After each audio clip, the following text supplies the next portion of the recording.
Good morning, students. Beta, my name is Gaurav, your maths faculty for Vidya Mandir classes in collaboration with Saraswat International School, Vapi. चलिए बेटा बात करते हैं। Last class में बेटा हम लोगों ने वेक्टर स्टार्ट कर दिया था। वेक्टर हमारा चल रहा था। चलिए बेटा लास्ट क्लास से कंटिन्यू करते हैं। बेटा लास्ट क्लास की बात करें तो हम बेटा डॉट प्रोडक्ट पढ़ रहे थे।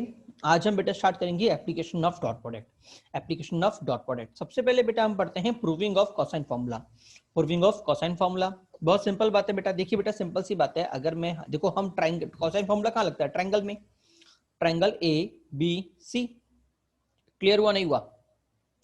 तो एक होगा मेरा ए बी वैक्टर, दूसरा होगा बेटा बी सी वैक्टर और बेटा तीसरा होगा बेटा मेरे पास सी ए वैक्टर। होगा नहीं होगा? ठीक है। तो मैं क्या बोल सकता हूं, अगर ये बेटा मेरे पास क्लोज फिगर है तो मैं बोलूंगा A vector plus B vector plus C vector is equal to 0। ठीक है ना? ए के अपोजिट ए वेक्टर बोला, बी के अपोजिट बी वेक्टर बोला और बेटा सी के अपोजिट सी वेक्टर बोला। अब क्लोज फिगर है तो बेटा मेरे पास आ गया 0। क्लियर? अब बेटा ये बताओ, मुझे अगर कोसाइन निकालना है, कोसाइन का मतलब अल्फा बीटा गामा के बारे में अगर मुझे बात करनी है तो बेटा ऑब्वियसली बात है मुझे इसके लिए इसका डॉट लेना पड़ेगा। डॉट के लिए क्या करना पड़ेगा बेटा? स्क्वायर लेना पड़ेगा। ठीक है ना? बट अगर मैं इस पूरे पे यहीं पे स्क्वायरिंग करता हूं बेटा तो बेटा मुझे तीनों एंगल मिलेंगे। मतलब जो तीन वेक्टर्स के बीच में तीन एंगल्स हैं, angle A, angle B, angle C, तीनों मिलेंगे तो बेटा मेरा काम नहीं चलेगा। मुझे सिर्फ कोसाइन फॉर्मूला अगर आपको याद हो तो कॉस ए के मतलब ए की एंगल होता है या फिर तो कॉस ए होगा या फिर कॉस बी होगा या फिर कॉस सी होगा। ठीक है ना? इसके लिए बेटा मुझे सिर्फ दो वेक्टर के बीच में डॉट प्रोडक्ट निकालना पड़ेगा। तो कैसे निकालूंगा बेटा? बेटा सिंपल सी बात है, सी को मैं उधर ले जाता हूं तो मुझे क्या मिल गया? A plus A vector plus B vector is equal to minus C vector. अगला काम क्या होगा बेटा? स्क्वायरिंग करना। अगर बेटा मैं स्क्वायरिंग करूंगा तो मुझे क्या मिलेगा बेटा? Mod A square plus mod B square plus 2 mod A mod B cos. बेटा देखो अब जरा देखना, ए और बी के बीच में कौन सा एंगल जाएगा? ये वाला। ठीक है। और हम जानते हैं कि दो वेक्टर्स के बीच का एंगल ये वाला ना हो कि ये वाला होगा। कौन सा? बाहर वाला। मतलब पाई माइनस सी। पाई माइनस सी किसके बीच में बेटा? ए और बी के बीच में। होगा नहीं होगा? तो यहाँ पे क्या हो जाएगा बेटा? Cos pi minus C is equal to C square. Is it clear? और बेटा कॉस पाई माइनस सी कितना होता है? Minus cos C. Minus cos C तो बेटा यहाँ से कॉस सी कितना आ गया? A square plus B square. इसको तो मैं इधर ले गया और बेटा इसको मैं इधर ले गया। A square plus B square minus C square upon में 2ab। बेटा यहाँ से मेरा हो गया कोसाइन फॉर्मूला प्रूफ। क्या सभी को समझ में आया नहीं आया? इस बार मैंने सी को उधर लिया था, अगली बार मैं बी को उधर लूंगा, उसके अगली बार मैं ए को उधर लूंगा, ए को उधर लूंगा। तो बेटा यहाँ से मेरा कॉस ए, कॉस बी और कॉस सी तीनों निकल आएंगे। क्या सभी को समझ में आया नहीं आया? चलिए बेटा आगे। अगला है बेटा हमारे पास प्रोजेक्शन फॉर्मूला। प्रोजेक्शन फॉर्मूला कैसे निकलेगा बेटा? देखो अगर मैं इन तीनों का अगर मैं बेटा इन तीनों का ए डॉट करता हूँ, क्या करता हूँ? अगर बेटा मैं तीनों पे ए डॉट लगा देता हूँ पूरे पे, तो मुझे क्या मिलेगा? A vector into A vector into dot A vector कितना होता है? ए स्क्वायर होगा। A vector dot B vector ये हो जाएगा बेटा A B mod B cos pi minus C. और A vector dot C vector कितना हो जाएगा बेटा? C into mod A into mod C cos pi minus B. होगा नहीं होगा? तो बेटा ये कितना हो गया? माइनस कॉस कॉस ए बी और बेटा ये हो गया माइनस कॉस ए सी। ठीक है। माइनस से तो पूरा इधर आएगा तो बेटा यहाँ से मुझे मिल गया क्या? अब देखो A square is equal to A B cos C plus A C cos B. पूरे में से बेटा एक को काट दो तो बेटा मुझे क्या मिल गया? A is equal to B cos C plus C cos B. ये मेरा क्या था बेटा? प्रोजेक्शन फॉर्मूला आ गया। क्लियर हुआ नहीं हुआ सभी को? ठीक है। हाँ बेटा, तो यहाँ पे डॉट का ही यूज करते हैं हम इन छोटे मोटे फॉर्मूलाज को प्रूव करने के लिए। ठीक है। जैसे कि भाई बात करते हैं अगला, proving of cos A plus B. अगर मुझे कॉस ए प्लस बी को प्रूव करना है तो कैसे करूंगा? देखो बेटा ये मेरा ए वेक्टर है, ये मेरा बी वेक्टर है, ये एंगल कितना? अल्फा, ये एंगल कितना? बीटा। तो बेटा ए वेक्टर कितना होगा बेटा? ए वेक्टर हो जाएगा बेटा मेरे पास मॉड ए कॉस अल्फा आई कैप इधर का कंपोनेंट और मॉड ए कॉस मॉड ए साइन अल्फा जे कैप इधर का कंपोनेंट होगा। सेम बेटा बी का होगा मॉड बी कॉस बीटा आई कैप और बेटा इधर होगा मॉड बी साइन बीटा जे कैप। क्लियर बेटा? अगर मैं दोनों का डॉट लेता हूं, अगर मैं दोनों का डॉट लेता हूं तो ए बी का इंटू होगा, इधर भी ए बी का इंटू होगा, क्योंकि मैं जानता हूं अगर मैं डॉट लेता हूं तो आई आई का मल्टीप्लाई होता है और जे जे का मल्टीप्लाई होता है। क्लियर हुआ नहीं हुआ? तो देखिए दोनों में से मेरा ए बी बाहर निकल आया कॉमन, ए बी मेरा बाहर निकल आया, mod A B mod A mod B मेरा बाहर निकल आया कॉमन। ठीक है। अंदर क्या बच गया? इधर से तो बचेगा बेटा कॉस अल्फा कॉस बीटा, इधर से क्या बचेगा बेटा? Sine minus sine alpha sine beta. और बेटा ये कितना होता है? Cos A plus B. क्या सभी को समझ में आया नहीं आया? तो बेटा यहाँ और इधर से अगर मैं निकालता हूँ तो ए डॉट बी कितना होता है बेटा? ए डॉट बी होता है कॉस, ए डॉट बी कितना होगा? A B mod B cos, इधर से क्या होगा बेटा? अल्फा प्लस बीटा, क्या होगा? अल्फा प्लस बीटा, होगा नहीं होगा? तो बेटा जब मैं इन दोनों को आपस में इक्वेट करूंगा तो ए बी मेरा कट गया, ए बी मेरा कट गया, मुझे मिल गया cos alpha plus beta is equal to cos alpha cos beta minus sine alpha sine beta. Is it clear to all? मतलब जो आपने वहाँ पे ट्रिग्नोमेट्री में पढ़ा था, प्रोजेक्टाइल फॉर्म प्रोजेक्शन में पढ़ा था बेटा, उन सभी फॉर्मूलों को बेटा हमने क्या किया? वेक्टर 3D के थ्रू प्रूफ कर दिया। क्योंकि अगर आपने ट्रिग्नोमेट्री अगर आपको याद हो तो आप एक्चुअल में ट्रिग्नोमेट्री की अगर आपने बेसिक पढ़ा हो तो आपको बताया गया होगा कि ट्रिग्नोमेट्री आखिर आई क्यों और कैसे आई, और ट्रिग्नोमेट्री लाने का पर्पस क्या था। ट्रिग्नोमेट्री लाने का पर्पस ही ये था कि हम सिमिलर फिगर की स्टडीज कर सके। किसकी स्टडी कर सके बेटा? सिमिलर फिगर की स्टडी कर सके। सिमिलर फिगर की स्टडी मतलब एक तरह से आप ये बोल सकते हैं कि जो हमने क्लासिकल ज्योमेट्री के अंदर जो हम पढ़ते हैं सिमिलर फिगर जो हम पढ़ते हैं, सिमिलर ट्रायंगल्स पढ़ते हैं ना, हाँ, अगर बेटा मुझे इसको मोर प्रॉपरली स्टडी करना है बेटा, तो बेटा उसको हमको प्रॉपर एनालिसिस करने के लिए बेटा हमने स्टार्टिंग में ट्रिग्नोमेट्री को इंट्रोड्यूस किया था, ठीक है ना। उसके बाद फर्दर जब हम आगे बढ़े तो इसके बारे में जैसे एक मैंने कहानी भी आप लोगों को बताई होगी शायद पहले कि ट्रिग्नोमेट्री का आखिर क्रेज कैसे बढ़ गया। एक राजा ने नाम रखा था पेड़ के ऊपर कि जो इस एक क्या राजा ने नाम रखा था, क्या रखा था बता देता हूँ कि ये एक पेड़ है, ठीक है। वैसे मैंने आपको ये कहानी बता चुका हूँ, ठीक है। चलिए हम आगे बढ़ते हैं। तो बेटा एक्चुअल में जो ट्रिग्नोमेट्री है बेटा वो हमारी पूरी की पूरी क्लासिकल ज्योमेट्री से ही लिंक है। इसी वजह से बेटा जब उसकी हम 3D एनालिसिस करते हैं तो ट्रिग्नोमेट्री के जो प्रूफ्स होते हैं बेटा उसको हम वेक्टर के थ्रू भी कर सकते हैं। जैसे अभी हमने यहाँ पे cos a प्लस बी का फॉर्म प्रूफ किया, इधर हमने प्रोजेक्शन फॉर्मूला प्रूफ किया, और बेटा इधर हमने कोसाइन फॉर्मूला प्रूफ किया। क्या सभी को समझ में आया नहीं आया? चलिए बेटा आगे बढ़ते हैं। अगला हमें लिखा हुआ है बेटा चेक, क्वेश्चन हमको दे रखा है if a vector and b vector are unit vector then check mod a plus b is equal to 2 cos a vector a vector angle b vector by 2, ठीक है, cos। एक्चुअली बेटा जो ये symbol लिखा हुआ है इसका मतलब ये है angle between A and B, angle between A and B, ठीक है। मतलब ये मेरा ए वेक्टर हो गया, ये मेरा बी वेक्टर हो गया, जो दोनों बीच का एंगल होगा ना उसको मैं बेटा इसको मैं इससे रिप्रेजेंट करता हूँ, ठीक है। तो अगर ये थीटा है तो बेटा एक्चुअल में यहाँ पे cos थीटा बाई 2 लिखा हुआ है। क्या लिखा हुआ है? cos थीटा बाई 2 लिखा हुआ है, ठीक है। जैसे अगर मैं इधर ध्यान से देखूं तो ये क्या लिखा हुआ है? ये ए वेक्टर, और दूसरा बेटा ये एक वेक्टर दे रखा है मुझे, ये एक वेक्टर, ठीक है। जैसे मान लो ये मेरा ए वेक्टर हो गया, ये मेरा बी वेक्टर हो गया, तो ए बी वेक्टर कौन सा होगा? हम जानते हैं ये वाला मेरा ए बी होगा, ठीक है। नेगेटिव ए बी कहाँ होगा? नीचे होगा, नीचे जाता हुआ, बैक साइड भी जाता हुआ, ठीक है। हाँ, नेगेटिव ए प्लस बी, ये ए प्लस बी और नेगेटिव ए प्लस बी, ठीक है। तो ये जो है ये क्या लिखा हुआ है? इसका इस वाले इस डायरेक्शन में, और ये जो ए था इस डायरेक्शन में, इन दोनों के बीच का एंगल बेटा ये शो कर रहा है, ठीक है। तो इसका मतलब क्या होता है बेटा? Angle between A and B, ठीक है ना। तो मुझे प्रूफ क्या करना है? प्रूफ की बात कर लेते हैं। आपको मुझे पहले प्रूफ करना है mod A plus B is equal to 2 cos angle between A B by 2।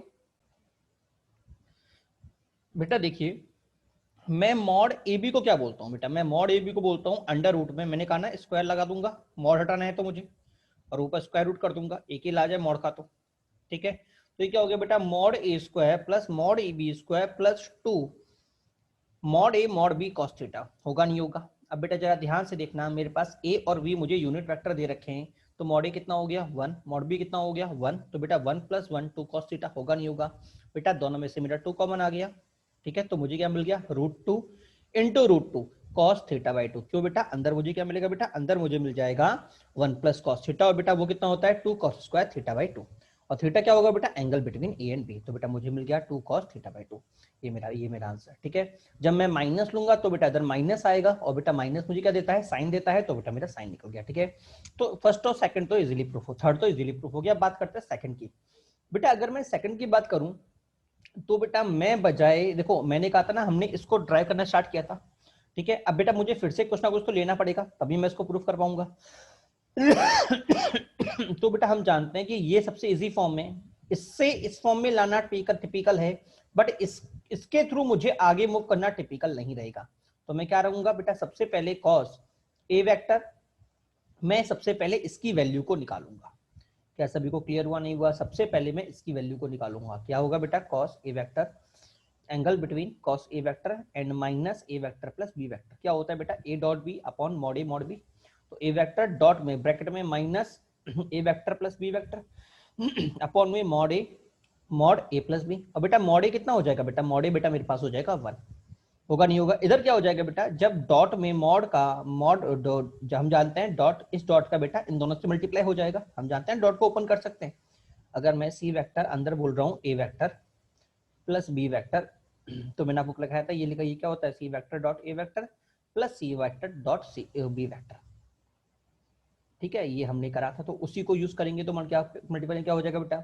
मुझे मिल जाएगा माइनस ए का whole square minus A vector dot B vector A vector dot B vector.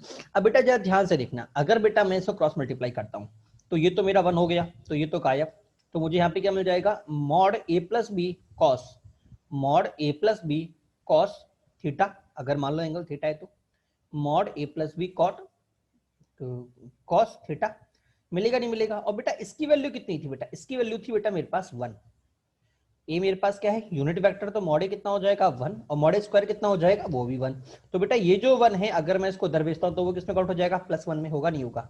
तो मुझे क्या मिल गया? 1 plus mod A plus B cos angle between A vector and minus A plus B vector is equal to क्या आ गया? A dot B.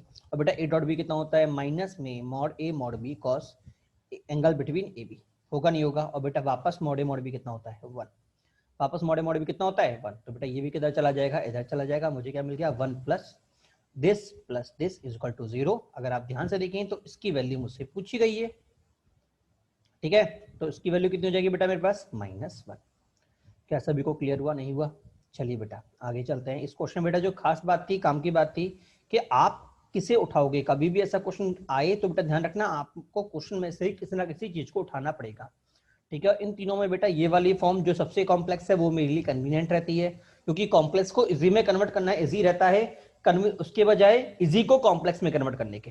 ठीक है ना, कॉम्प्लेक्स फॉर्म को इजी फॉर्म में कन्वर्ट करना हमारे लिए कन्वीनियंट रहता है, बजाय इजी फॉर्म को कॉम्प्लेक्स फॉर्म में कन्वर्ट करने के बजाय। ठीक है, चलिए आगे बढ़ते हैं।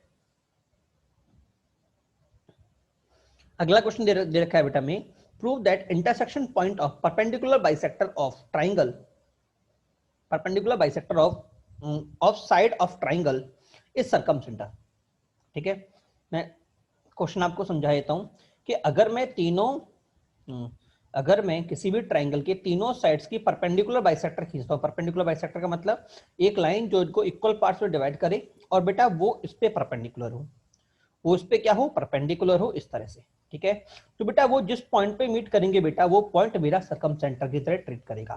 सर्कमसेंटर होने का मतलब क्या है बेटा? कि अगर मैं इस पॉइंट से एक सर्कल खींचता हूं तो बेटा वो इन तीनों पॉइंट्स के, सर्कल के तीनों पॉइंट्स को टच होकर निकल जाएगा।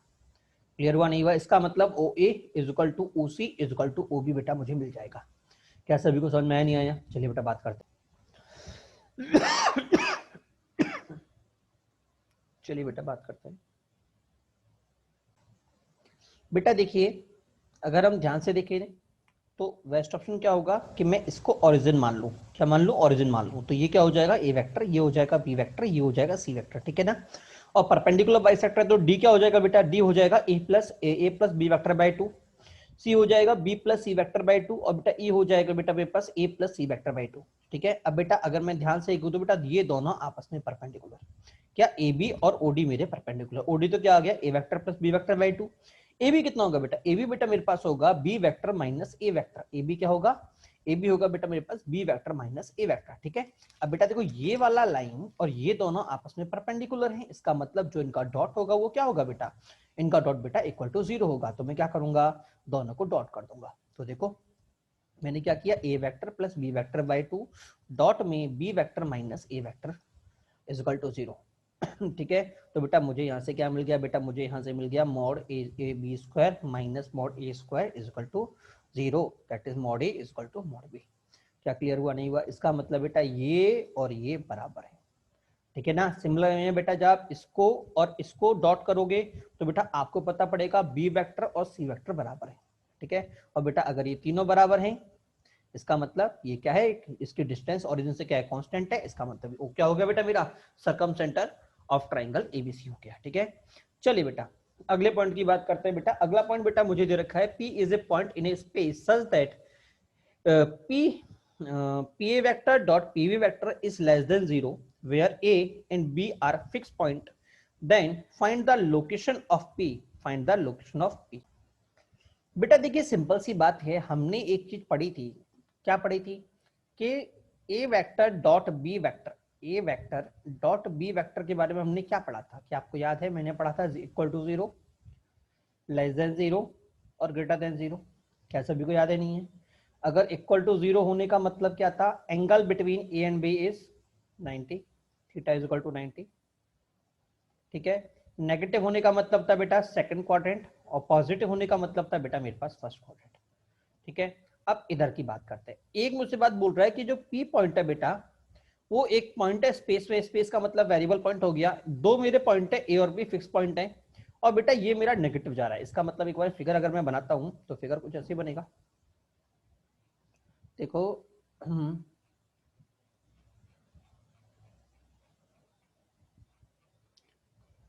फिगर कैसे बनेगा बेटा, फिगर मान लो मेरा एक पॉइंट ए ये रहा, एक पॉइंट बी ये रहा।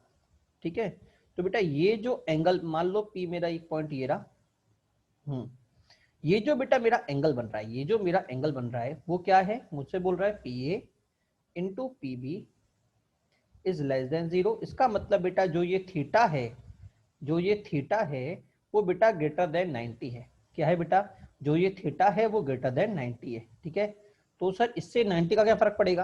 बेटा अभी एक बात का ध्यान रखिएगा कि अगर मैं सिंपल सी बात बोलता हूँ, देखो अगर मैं इसको लेके एक सर्कल बनाता हूँ, क्या बनाता हूँ, अगर ए बी को डायमीटर लेके, अगर ए बी को डायमीटर लेके मैं एक सर्कल ड्रॉ करता हूँ, ठीक है, तो बेटा अगर ये पॉइंट इस कर्व सर्कल के ऊपर होता, सर्कल के ऊपर होता तो बेटा ये 90 होता, अगर ये सर्कल के बाहर होता तो लेस देन 90 होता, और बेटा अगर ये सर्कल के अंदर होता तो क्या होता बेटा, ग्रेटर देन 90 होता। क्या सभी को समझ में आया नहीं आया? और यहाँ पे क्या बोल रहा है, नेगेटिव, इसका मतलब जो थीटा है वो ग्रेटर देन 90 है। इसका मतलब मैं क्या बोल सकता हूँ, point P is lie inside the circle whose diameter is AB। क्या क्लियर हुआ नहीं हुआ?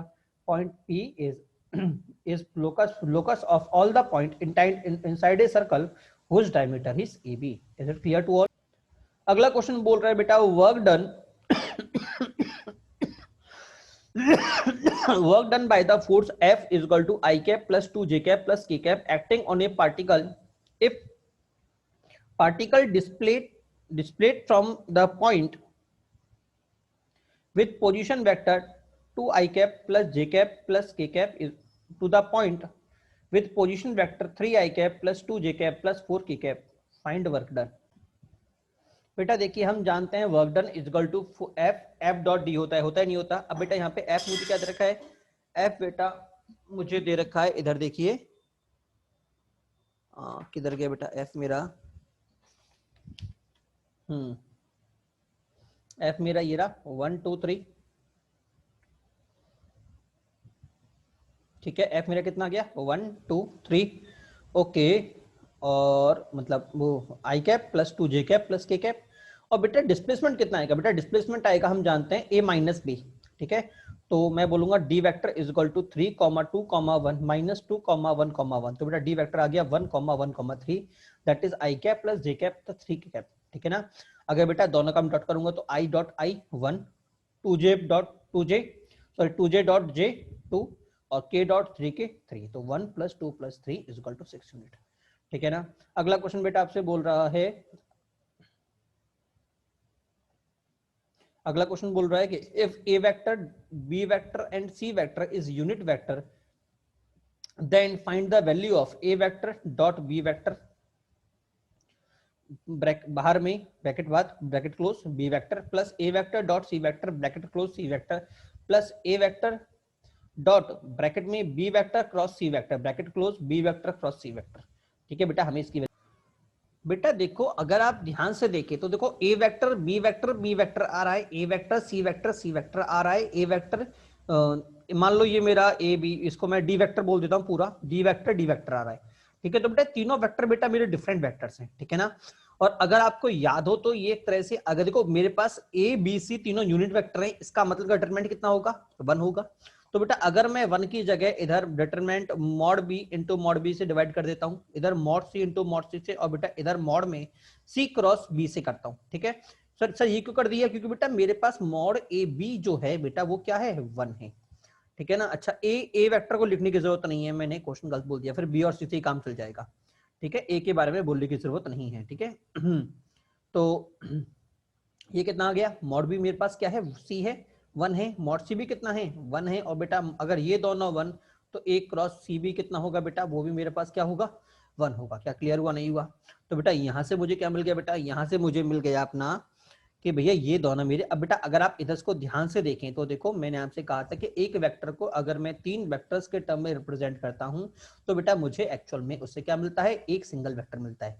क्या क्लियर हुआ, नहीं हुआ। इसका मतलब आपने ए वेक्टर को बी में तोड़ दिया, ये तो हो गया बी कैप, इधर आपने ए वेक्टर को सी में तोड़ दिया, और बेटा इधर आपने ए वेक्टर को ए प्लस बी में तोड़ दिया, एक बी क्रॉस सी में, ठीक है ना। तो ये तीनों मिलकर क्या रिप्रेजेंट करेंगे बेटा, ये तीनों मिलकर वेक्टर ए को ही रिप्रेजेंट करेंगे, ठीक है ना। इसके बारे में हम ऑलरेडी बात कर चुके थे, ठीक है। चलिए बेटा आगे बढ़ते हैं अगले क्वेश्चन पे।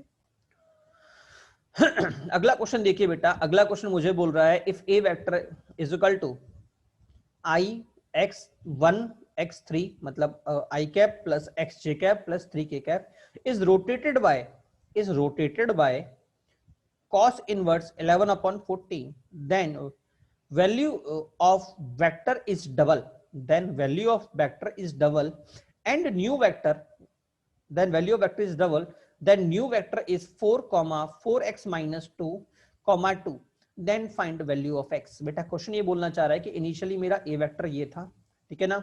अगर बेटा मैंने इसको रोटेट कर दिया इतने एंगल पे, ठीक है, तो जो नया वेक्टर आया है वो बेटा मेरा ये वेक्टर बन गया है, ठीक है, नया वेक्टर मेरा ये बन गया, ठीक है। और उसकी जो वैल्यू है, मतलब अगर मान लो नया वेक्टर मेरा बी वेक्टर है, ठीक है, तो बेटा जो मेरा बी वेक्टर है वो जो मॉड बी है बेटा वो मॉड ए की मेरा क्या है, ट्वाइस है। तो बेटा मुझे क्या निकालना है बेटा, मुझे एक्स की वैल्यू को निकालना है। बेटा देखिए अगर मैं क्वेश्चन को बात करता हूं तो क्वेश्चन में मुझे बोल रखा है ए वेक्टर, मान लो ये मेरा ए वेक्टर है, और बेटा जो नया वेक्टर आया बेटा मैंने उसे मान लिया बी वेक्टर, और बेटा मेरा ये जो बी वेक्टर कैसा है, जब मैंने ए को रोटेट किया है, ठीक है। इसका मतलब सिंपल सी बात ये बोलना चाहूंगा कि इन दोनों वेक्टर्स के बीच का जो एंगल है ना वो ये दे रखा है आपको। क्या क्लियर हुआ, नहीं हुआ। बंधु ने आपको इन दोनों के बीच का एंगल दे दिया है, और क्या बोला है बेटा कि मॉड भी मेरा 2 मॉड ए के बराबर है, ठीक है। तो बेटा मॉड क्या होगा, इसका मोड लगाऊंगा तो कितना हो जाएगा बेटा, 16 स्क्वायर अंडर रूट में, ठीक है ना, अंडर रूट में 16 स्क्वायर प्लस अंडर रूट में 4 स्क्वायर मतलब 60, 2 स्क्वायर मतलब 4, और बेटा 4x माइनस 2 का होल स्क्वायर, होगा नहीं होगा। इधर क्या हो जाएगा बेटा 2 इंटू अंडर रूट में 1 का 1 स्क्वायर, x का x स्क्वायर, और बेटा 3 का 9, ठीक है ना। और बेटा अंडर रूट को हटाने के लिए जैसे मैं स्क्वायरिंग करूंगा बेटा तो यहाँ पे 2 क्या बन जाएगा बेटा, यहाँ पे 2 बेटा मेरा 4 बन जाएगा। क्या क्लियर हुआ, नहीं हुआ। अब बेटा ये हो गई मेरी एक 1 इक्वेशन, ठीक है। दूसरा क्या बोल रहा है बेटा कि इन दोनों का डॉट है वो 11 बाई, इन दोनों का जो डॉट है वो cos थीटा देगा, और थीटा बेटा मुझे ये दे रखा है, तो cos थीटा कितना आ गया 11/40, ठीक है। तो डॉट कितना हो जाएगा बेटा, डॉट मेरे पास हो जाएगा 1 3 1 x 3, इधर मुझे मिलेगा 4 4x माइनस 2 2 अपॉन में मॉड ए मॉड बी, मिलेगा नहीं मिलेगा, क्लियर हुआ नहीं हुआ। तो बेटा यहां से मुझे क्या मिल गया बेटा, देखो जब मैं डॉट करूंगा तो बेटा सेकंड इक्वेशन मेरे पास ये बन गई, क्लियर हुआ नहीं हुआ। 2 इक्वेशन एक अननोन, आपको सिंप्लीफाई करना है और बेटा अपना आंसर निकालना है, ठीक है।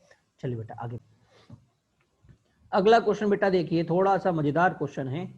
क्वेश्चन आपसे बोल रखा है A comma B comma C are pth qth and rth term of a hp respectively and where u vector is equal to q minus r I cap plus r minus p j cap plus p minus q k cap, ठीक है। ये तो मुझे u vector दे रखा है, और बेटा v vector दे रखा है मुझे i cap upon a vector plus j cap upon b vector plus k cap upon c vector. आपसे पूछा है देन a ऑप्शन दे रखा है a vector and u vector, v vector and u vector is perpendicular, second u vector and v vector is parallel, और third u vector and b vector is collinear, ठीक है। अगर बेटा आपको इन तीनों में से कुछ भी निकालना है, इसका मतलब आपको इतना समझना होगा कि आपको डॉट के बारे में बात की गई है किसके बारे में बात की गई है? डॉट के बारे में। सर डॉट के बारे में क्यों? बेटा कॉस थीटा मुझे काफी कुछ बता देगा, ठीक है ना। हाँ, अगर मेरा कॉस थीटा 0 आया तो क्या हो जाएगा बेटा? कॉस थीटा 0 आने में बेटा परपेंडिकुलर हो जाएगा, ठीक है ना। कॉस थीटा अगर मेरे पास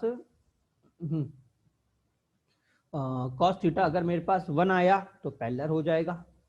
क्लियर हुआ नहीं हुआ? कोलिनियर की हम बात कब करेंगे? जब ये दोनों मेरे इक्वल हो जाएंगे, ठीक है ना। आपके पास 3 पॉइंट है, क्लियर। चलिए बेटा आगे बात करते हैं। बेटा देखिए क्वेश्चन में मुझे क्या दे रखा है, मैंने पहले ही बोला था कि अगर मुझे इन तीनों में से कुछ भी निकालना है तो मुझे डॉट के बारे में बात करनी पड़ेगी।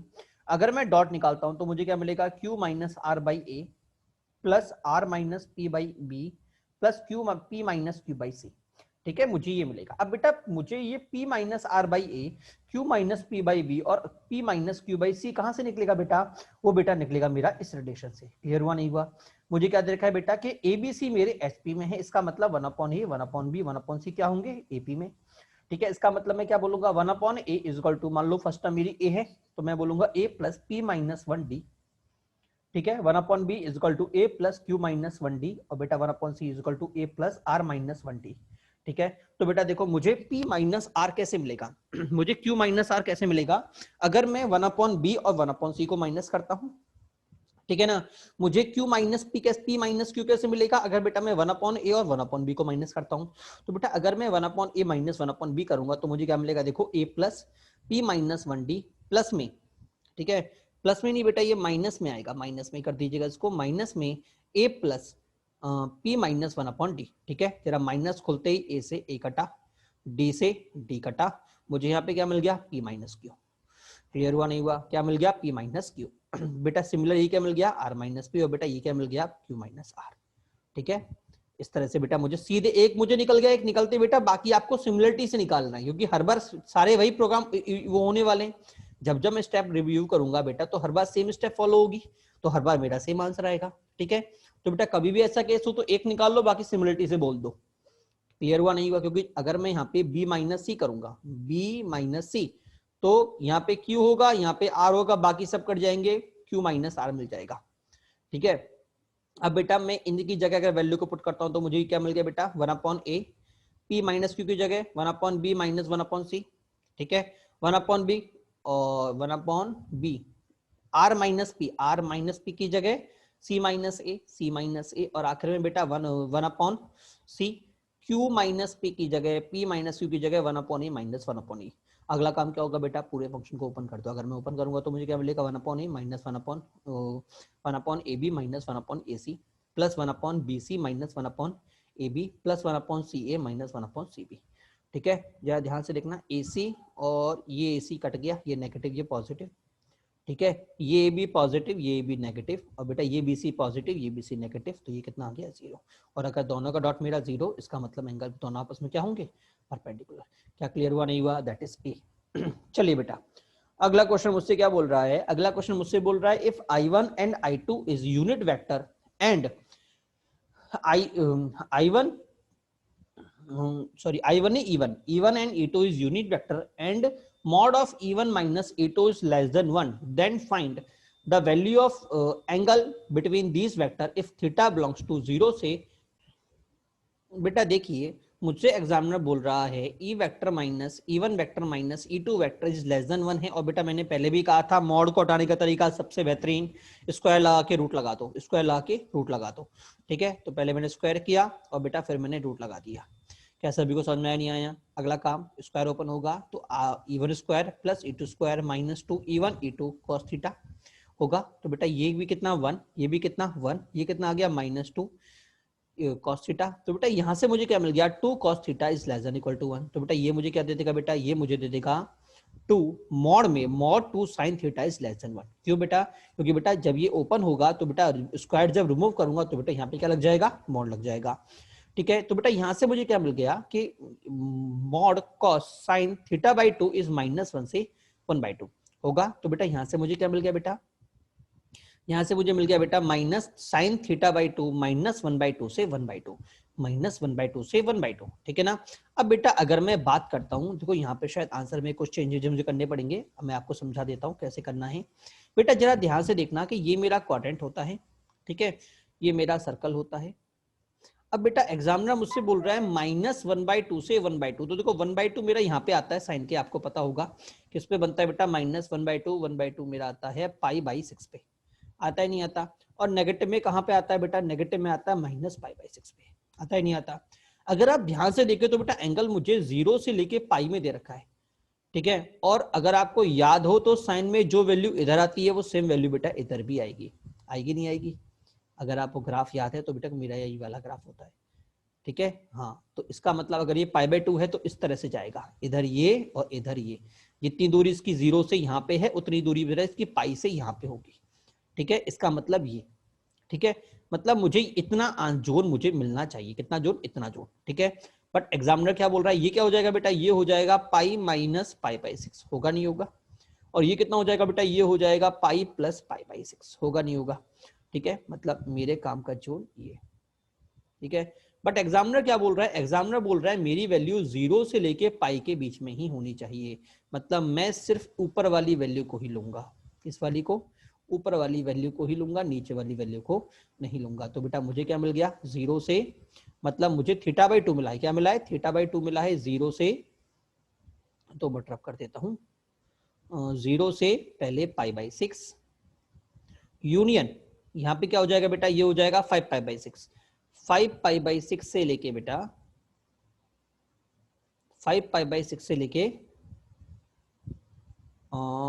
5π/6 से लेके पाई, ठीक है। बट फिर से मुझे तो थीटा की बात करनी है, किसकी बात करनी है, थीटा की। थीटा का जैसे मल्टीप्लाई करूंगा तो ये हो जाएगा 0 से π/3, ठीक है। यूनियन ये हो जाएगा बेटा 5π/3 से 2π, ठीक है। और अगर पंगा की बात करूं, मेरा थीटा कहां से कहां तक था, 0 से लेके पाई तक था कि नहीं था, इसका मतलब बेटा ये भी काउंट नहीं होगा, ये जो जोन है वो भी कट जाएगा। इसका मतलब हमारा आंसर सही था, हमारा आंसर होगा 0 से लेके π/3 तक, यहाँ पे होगा 0 से लेके π/3 तक, ठीक है।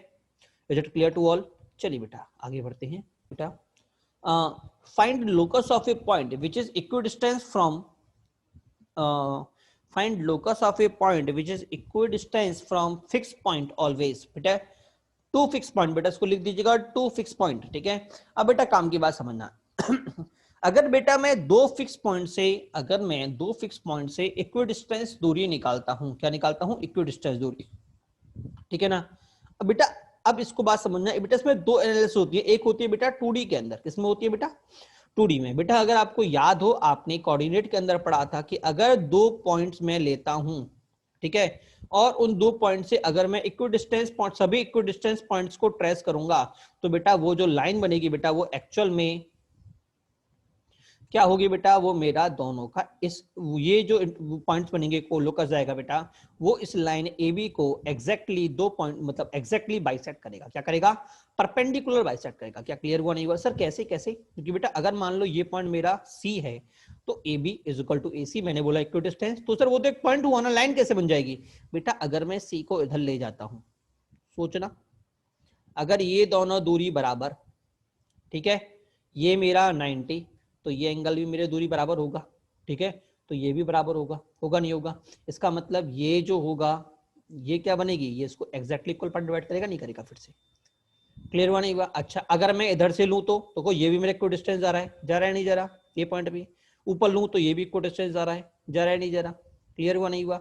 इसका मतलब बेटा अगर मेरे A और B जो पॉइंट है, अगर वो एक 2D के अंदर मैं बात करूंगा, अगर मैं 2D में बात करूंगा तो बेटा वो मुझे शो करेंगे क्या, line perpendicular bisector of AB, क्या शो करेंगे बेटा, perpendicular bisector of AB when A and B is a line in a plane, ठीक है, then locus will be perpendicular bisector line of line joining AB, ठीक है ना, जो AB को जॉइन करने वाली लाइन है उसको वो एग्जैक्टली दो पार्ट में डिवाइड करेगी, किसके अंदर बेटा, 2D के अंदर। लिख लेना बेटा यहाँ पे 2D, ठीक है, मैंने लिखा नहीं है, लिख लेना 2D, ठीक है।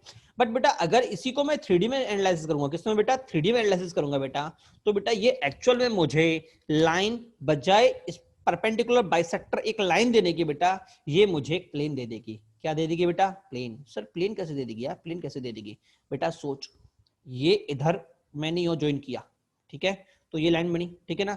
अब बेटा अगर सोच ये वाला जो पॉइंट है, अगर मैं इनको अगर इमेजिन करो कि जो ये लाइन इधर आपने जोड़ी है ना, इसको आप अपनी तरफ कंप्यूटर से बाहर की तरफ खींच रहे हो, ठीक है, तो एक ऊपर एक प्लेन सा बन जाएगा, एक चक्री सी बन जाएगी, बनेगी नहीं बनेगी? क्लियर हुआ नहीं हुआ? देखो ये जो सब पॉइंट्स होंगे वो दूरी क्या होगी, इसके बराबर होगी, होगी नहीं होगी? ठीक है, और ये जो होगी उसमें भी सभी पॉइंट ऐसे ही होंगे। क्लियर हुआ नहीं हुआ? अगर आपको नहीं समझ में नहीं आता तो एक पेज लो, पेज में पेन डाल के छेद कर दो, तो आप देखिएगा पेन का जो ऊपरी सिरा है ना, अगर वो पेज मेरा बिल्कुल मिड पॉइंट पे आ रहा है तो बेटा उसके ऊपरी सिरे के पेज के सभी पॉइंट उसके दोनों पेन के एंड पॉइंट से इक्वल दूरी पे होंगे ऑलवेज। क्लियर हुआ नहीं हुआ? तो ये क्या दे देगा बेटा, ये मुझे एक प्लेन दे देगा। क्या दे देगा? प्लेन, इस तरह से। और प्लेन का हर एक पॉइंट की दूरी बी से और ए से बराबर होगी। क्लियर हुआ? तो ये मैंने फिगर बनाया, इसके कोई भी पॉइंट ले लो, इसकी ए से और बी से दूरी बराबर होगी। इधर लोगे ए से बी से दूरी बराबर होगी, इधर लोगे ए से बी से दूरी बराबर होगी। क्या क्लियर हुआ नहीं हुआ? ठीक है, when A B is in the space, यहाँ पे था एक प्लेन के अंदर है, प्लेन का मतलब 2D हो गया, इसमें क्या है स्पेस के अंदर है कि भैया जब एक स्पेस में अंदर होगी तो बेटा ये जो होगा इक्विडिस्टेंस, जो लाइंस इक्विडिस्टेंस जो पॉइंट होंगे वो बेटा एक प्लेन को रिप्रेजेंट करेंगे। क्या सभी को क्लियर हुआ नहीं हुआ? चलिए बेटा अगली हेडिंग है बेटा हमारे पास प्लेन। अगली हेडिंग है हमारे पास प्लेन। अब सर प्लेन तो हम 3D में पढ़ेंगे, तो मैंने आपसे पहले भी कहा था कि 3D का बहुत सारे पार्टों को हम 2D वेक्टर के अंदर ही निपटा लेंगे। ठीक है, जब हम वहां जाएंगे तो हमारे लिए थोड़ा बहुत कन्वीनियंट रह जाएगा, चैप्टर बड़ा छोटा रह जाएगा। ठीक है ना, चलिए समझते हैं, बात करते हैं 3D क्या होता है। In 3D plane is a locus of all point equidistance from AB। ठीक है, 3D के अंदर दो पॉइंट ए बी से जो बराबर दूरी पे होने वाले सभी पॉइंट को अगर मैं लोग ट्रेस करूंगा तो वो क्या बनाएंगे बेटा, वो एक प्लेन बनाएंगे। Is it clear?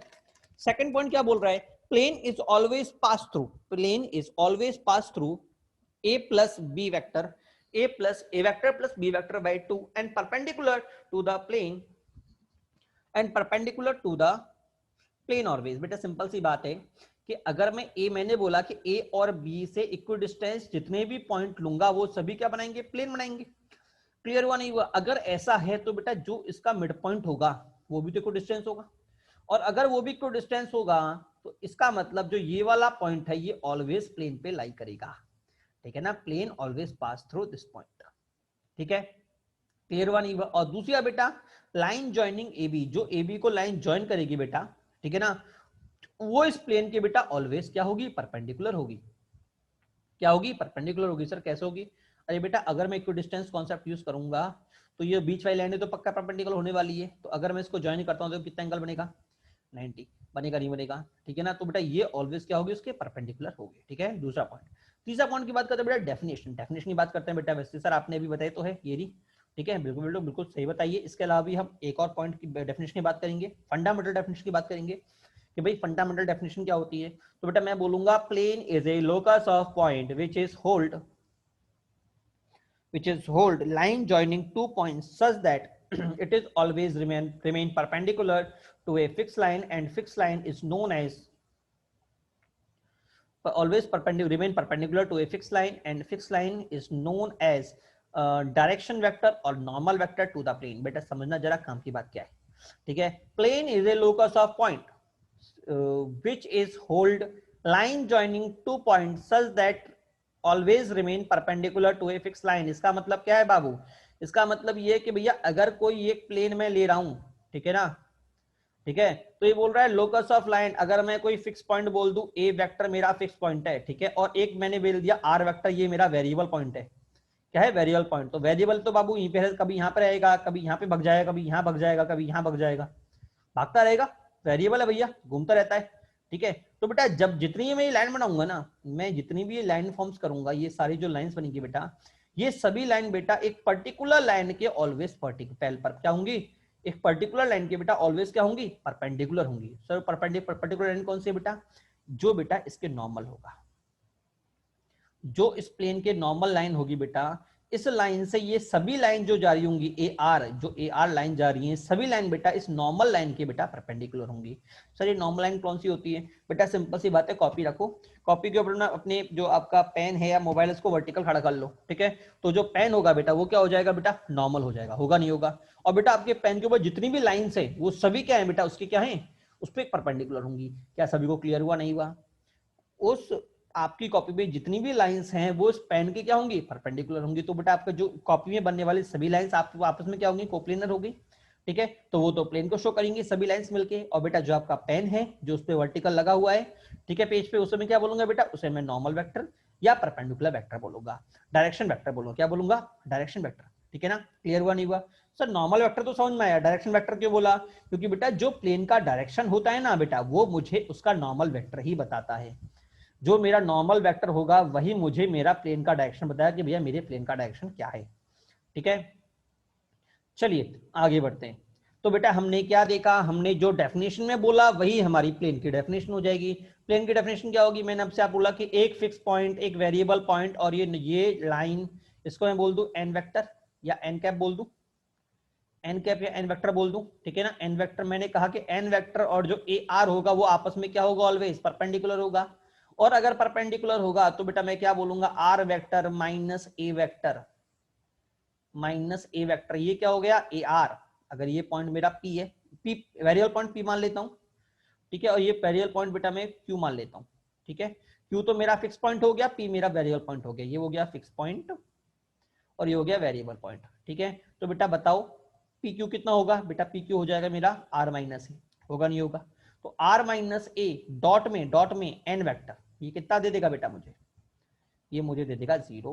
क्या दे देगा, शून्य बटे सन्नाटा, शून्य। क्लियर? तो बेटा यहां से मुझे क्या मिल गया, R vector dot N vector minus में A vector dot N vector is equal to 0 मिलेगा नहीं मिलेगा? बेटा जरा ध्यान से देखना, ए आपका फिक्स पॉइंट था कि नहीं था? एन वेक्टर आपका फिक्स लाइन थी, लाइन थी नहीं लाइन थी? इसका मतलब ये दोनों मेरे फिक्स हैं, और अगर मेरे फिक्स हैं तो जो इनका डॉट निकलेगा मैं इसको फिक्स कांस्टेंट डी बोल सकता हूं, नहीं बोल सकता? तो यहां से एक बार एक रिजल्शन और आ गया, R vector dot N vector is equal to D. ठीक है, तो बेटा मेरे पास प्लेन की दो इक्वेशन, एक ये वाली R vector minus A vector dot N vector is equal to 0, और दूसरी ये वाली R vector dot N vector is equal to D vector. वैसे बनी दोनों सेम सही है, बट बेटा क्वेश्चन होगा तो दोनों का अलग अलग यूज होगा। क्लियर हुआ नहीं हुआ? चलिए अब हम सीधे क्वेश्चन पे चलते हैं। क्वेश्चन आपसे क्या बोल रहा है, क्वेश्चन आपसे बोल रहा है equation of a plane passing through 1, 2, 0 and perpendicular to the plane I cap plus 2j cap plus 3k cap. तो बेटा ये अगर आप ध्यान से देखें तो ये क्या है, ए वेक्टर है फिक्स पॉइंट, और ये क्या है बेटा, ये आपका एन वेक्टर है परपेंडिकुलर लाइन। क्लियर हुआ नहीं हुआ? बेटा देखिए मुझे क्या बोल रहा है, ये मेरा फिक्स पॉइंट, ये मेरा फिक्स परपेंडिकुलर वेक्टर, तो मैं क्या बोलूंगा, R minus A, R minus A कितना है, ए बेटा मेरे पास हो गया 1, 2, 0, 1, 2, 0, और एन कितना हो गया 1, 2, 3। ठीक है, डॉट कर दूं तो इसका मल्टीप्लाई एक बार आर से, तो आर वेक्टर डॉट 1, 2, 3, और बेटा एक इसका मल्टीप्लाई बेटा एक बार इससे, तो 1 इंटू 1 1, 2 इंटू 2 4, और बेटा 3 इंटू 0 0। ठीक है, तो बेटा ये मेरा आंसर आ गया। ठीक है ना, पर बेटा एक बात ध्यान रखिएगा, एक बात क्या ध्यान रखिएगा बेटा, कि मैं इसको जब सॉल्व करूंगा, देखो ये तो मेरा लीनियर फंक्शन आ चुका है, इसका मतलब ये तो मेरा हो गया 5, ये क्या हो गया 5, मतलब मैं इसको लिख सकता हूं कुछ इस तरह से, आर वेक्टर डॉट में ये क्या लिखा हुआ है 1, 2, 3, इधर क्या हो जाएगा बेटा 5 हो जाएगा। ठीक है, बट बेटा जेई वाला इसको इस तरह से भी लिख सकता है, और बेटा जेई वाला इसको घुमा के भी लिख सकता है। सर घुमा के कैसे लिखेगा बेटा, अगर मैं इक्वेशन की बात कर रहा हूँ, 3D में बात कर रहा हूँ, तो आर वेक्टर एक्चुअल में क्या होगा बेटा, जो आर वेक्टर होगा बेटा मेरे पास, वो आर वेक्टर जो होगा वो मेरे पास होगा X I cap plus Y J cap plus Z K cap, होगा नहीं होगा? Is it clear to all? और बेटा जब मैं इसका इस दोनों से आपस में डॉट करूंगा, इसका मतलब एक्चुअल में आर वेक्टर क्या है, एक्चुअल बेटा आर वेक्टर है X comma Y comma Z, होगा नहीं होगा? तो बेटा मुझे यहाँ से क्या मिल जाएगा, X comma Y comma Z, इधर क्या मिल जाएगा 1, 2, 3 इज इक्वल टू 5। तो बेटा यहाँ से क्या मिल गया बेटा, X plus 2y plus 3z is equal to 5। ये मेरा क्या आ गया, equation of plane in Cartesian form, in Cartesian form. और ये क्या थी बेटा, equation of plane in vector form. क्या दोनों बात में समझ में आई नहीं आई सभी को? ठीक है ना, हाँ एग्जाम में कैसे भी बोल सकता है। ठीक है, चलिए बेटा अगले क्वेश्चन की बात करते हैं। ये बेटा आपका क्वेश्चन खुद निकालना है। हाँ जैसे देखो आपको फाइंड वेक्टर फॉर्म, देखो ये आपको कार्टेशियन फॉर्म में दे दिया, आपसे पूछा है फाइंड वेक्टर फॉर्म, तो मैंने कहा ना एक्स वाई जेड तो अलग हो जाएंगे, वो तो आर बन जाएगा। ठीक है, और बचा क्या 2, इधर बचा -3 और इधर बचा 1, वो मेरा क्या बन जाएगा एन कैप। और बेटा ये जो 4 होगा वो क्या होगा बेटा 4 मेरा अलग हो जाएगा, ये 4 एक्चुअल में क्या होगा बेटा, ये 4 एक्चुअल में एन ए डॉट एन होगा। क्या क्लियर हुआ नहीं हुआ सभी को? ठीक है, चलिए चलिए बेटा बात करते हैं आगे। आगे बोला हुआ है बेटा equation of plane, find equation of plane if A B is perpendicular to the plane. अगर ए बी बेटा मेरे प्लेन के परपेंडिकुलर है तो बेटा आपके पास 4 ऑप्शन हैं। पहला ऑप्शन क्या है, R minus A plus B by two dot B minus A plus B by two equal to 0। दूसरा है R minus B plus A by two dot A minus B minus A equal to 0। तीसरा है R minus A plus B by two bracket में A minus A plus B by two equal to 0। और बेटा चौथा है R minus A equal to mod R minus.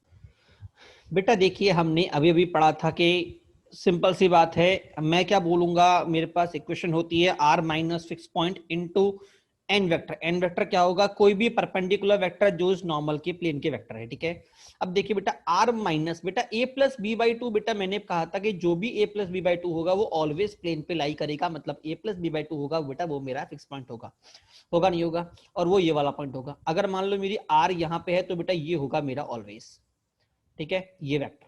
ठीक है, तो ये सर ये वाला तो कोई पंगा नहीं है, तीनों में आ रहा है। ठीक है, अब बात करते हैं एन वेक्टर की। सर एन वेक्टर जो मैं निकालूंगा वो मेरे प्लेन के परपेंडिकुलर होना चाहिए। तो बेटा एक बात सोचो, B minus A plus B by two, बेटा ये एक्चुअल में क्या है बेटा, ये लिखा हुआ है ओबी वेक्टर। क्या लिखा हुआ है, ओबी वेक्टर। अगर मैं इसको बी बोलता हूं तो ये लिखा हुआ है ओबी वेक्टर, और बेटा ये क्या है ओबी वेक्टर। क्लियर हुआ नहीं हुआ? और ओबी वेक्टर क्या है बेटा, इस प्लेन के परपेंडिकुलर है। ठीक है, बी में क्या लिखा हुआ है बी माइनस ए, बेटा बी माइनस ए होने का मतलब क्या है ए बी, क्या है A B, A B vector कितना होता है बी माइनस ए, और ये जो ए बी है वो क्या है इस प्लेन के परपेंडिकुलर है। अगला क्या हुआ लिखा हुआ है सी माइनस ए प्लस बी, मतलब बेटा ये लिखा हुआ है ओ ए, और ओ ए क्या है ये भी मेरे प्लेन के परपेंडिकुलर है। और लास्ट में क्या लिखा हुआ है R A is equal to R B, ये तो मेरी पहली पहली प्रॉपर्टी हो गई कि प्लेन का हर एक पॉइंट, अगर कोई आर पॉइंट है उसका ए से और बी से दूरी ऑलवेज क्या रहेगी, बराबर रहेगी। तो R A minus R B always क्या रहेगा, कांस्टेंट रहेगा। क्या सभी को समझ में आया नहीं आया? चलिए बेटा आगे बढ़ो। अगला क्वेश्चन है बेटा आपके सामने, find in radius and x radius of a regular hexagon. बेटा बड़ा इजी क्वेश्चन है, ठीक है ना। Find in radius and x radius of, question नहीं है बेटा एक जैसे आप थ्योरी। देखिए बेटा बात कर लेते हैं, बेटा ये मेरा रेगुलर हेक्सागोन हो गया। ठीक है, जी मेरा अगर एक्स सेंटर है तो मैं क्या बोलूंगा जी ओ, ये मेरा पी हो गया। ठीक है, और बेटा जी के कोऑर्डिनेट में जानता हूं कितने होते हैं, ए वेक्टर प्लस बी वेक्टर। अगर ये मेरा 0,0 है, अगर मैं इसको 0,0 बोल देता हूं तो ये कितना हो जाएगा बेटा, A vector plus B vector plus C vector plus 0/4। Clear हुआ नहीं हुआ? सर 0/4 क्यों, 0/4 क्यों बेटा, इसको मैंने जीरो सेंटर ओ क्या मान लिया, ऑरिजिन मान लिया। क्या मान लिया, ऑरिजिन मान लिया। अगर आपको याद हो तो मैंने आपको पहले कराया था कि इसकी वैल्यू होती है A vector plus B vector plus C vector plus D vector by 4, याद है। अब डी की जगह 0,0 हो गया तो बेटा ये 0 आ गया। ठीक है ना, अब हम जानते हैं मॉड को हटाने का इलाज, स्क्वायरिंग कर दो बेटा। स्क्वायरिंग करते मुझे क्या मिल गया, mod A square plus mod B square plus mod C square plus 2 summation mod A B cos 60। Sir 60 कैसे बेटा, रेगुलर बोल रहा है। खास बात ये है कि एग्जामिनर ने रेगुलर की बात की है। ठीक है, मैंने कहा एज ए रिजल्ट काम आता है बेटा, रिजल्ट तब काम आता है जब ये रेगुलर होता है, क्योंकि रेगुलर होने के केस में बेटा मेरे पास एंगल 60 हो जाता है और एबीसी बेटा तीनों मेरे इक्वल हो जाते हैं। क्लियर हुआ नहीं हुआ? इक्वल होते ही मॉड ओजी का स्क्वायर कितना आ गया, 3 mod A square plus 3 mod A square upon 16। तो बेटा ओजी कितना आ गया बेटा, मेरे पास ओजी आ गया mod A √6/4, mod A √6/4। Is it clear to all? तो बेटा ये तो मेरा निकल गया एक्स रेडियस। एक्स रेडियस क्या क्या मतलब क्या होता है बेटा, जो सर्कल मेरा बाहर से पास कर रहा है। कहां से पास कर रहा है, बाहर से, इसलिए मैंने क्या निकाला था, ओजी निकाला था। ठीक है, ओ की मतलब दिस जी माइनस ओ, ओ की वैल्यू 0,0 और जी की वैल्यू बेटा मुझे पता है। ठीक है, अब हम निकालेंगे बेटा इन रेडियस। इन रेडियस क्या होता है बेटा, इन रेडियस बेटा जो उसकी इंटरनल सरफेस को टच करके निकलेगा। ठीक है, तो उसकी रेडियस क्या होगी बेटा, उसकी रेडियस होगी ये, और इस ट्राइंगल का जो जीवन होगा वो दूरी। ऐसे ही इस सरफेस का जो जीवन होगा और जो ये वाला जी है ये दूरी, और बेटा जो इस सरफेस का जीवन होगा जो ये जी है बेटा वो दूरी। ठीक है, तो इन रेडियस कितना हो जाएगा, जी जी1 इज इक्वल टू जी जी2 इज इक्वल टू जी जी3 इज इक्वल टू जी जी4, क्योंकि 4 फेस है। क्लियर हुआ नहीं हुआ? तो बेटा मैं क्या बोलूंगा, मैं इसको बोलूंगा जी माइनस जीवन क्या बोलूंगा, जो जी जीवन क्या बोलूंगा बेटा, जीवन माइनस जी। और बेटा जीवन कितना होता है बेटा, जीवन होता है, हम जानते हैं एक ट्राइंगल का जी कितना होता है, A vector plus B vector plus C vector by 3 पढ़ाया था। और जी कितना हो जाएगा बेटा, माइनस में A vector plus B vector plus C vector by 4। अगला काम आप जानते हैं, एलसीएम ले लोगे।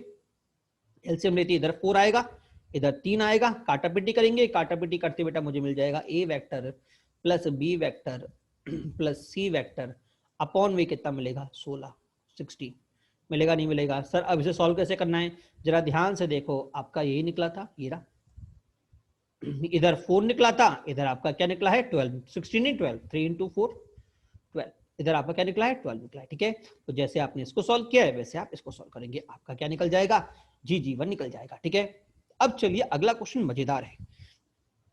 अगला क्वेश्चन क्या बोल रहा है, find the altitude of, find equation, पहला लिखा हुआ है फाइंड, फर्स्ट लिखा हुआ है equation of altitude from A to B, A to B C, मतलब ए पॉइंट से बी सी पे डरने वाली एल्टीट्यूड की इक्वेशन निकालिए, and foot of the perpendicular, इसका जो फुट ऑफ द परपेंडिकुलर है वो निकालिए, एंड इमेज निकालिए, मतलब इस लाइन पे एक इमेज जाएगी इधर कहीं, उस इमेज का कोऑर्डिनेट निकालिए, एंड हाइट निकालिए, मतलब ए डी निकालिए, क्या निकालिए A D.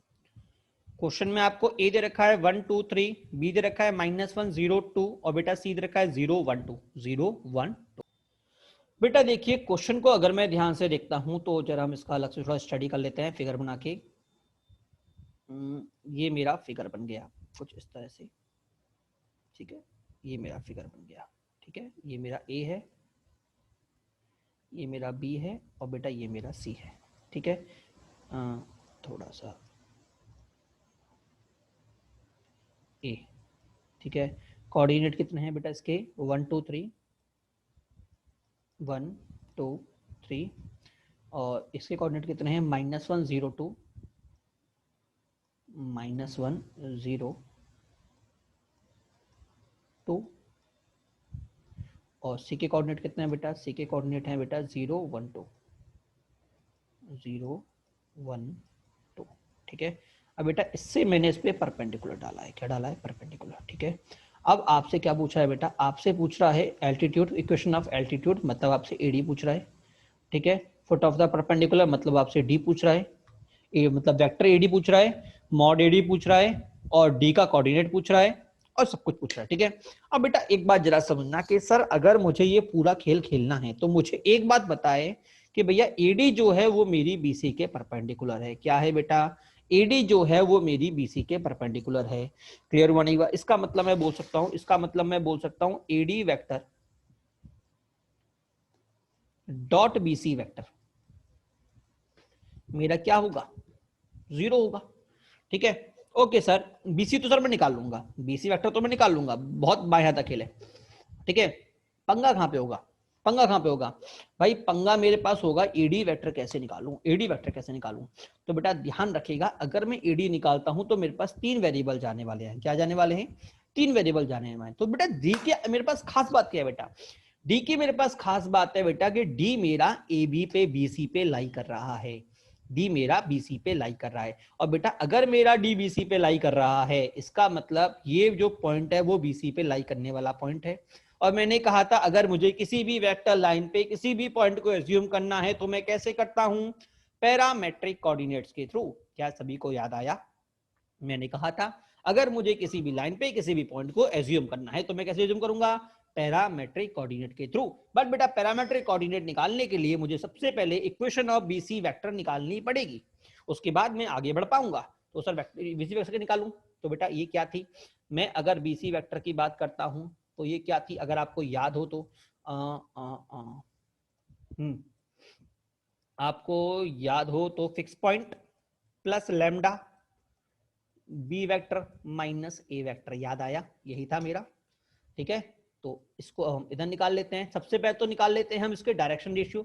Sir direction ratio क्या थे बेटा, ये जो मैंने कहा था ये मेरे डायरेक्शन हैं, याद है सभी को? हाँ, इसको हम डायरेक्शन रेशियो भी बोलते हैं, डीआर।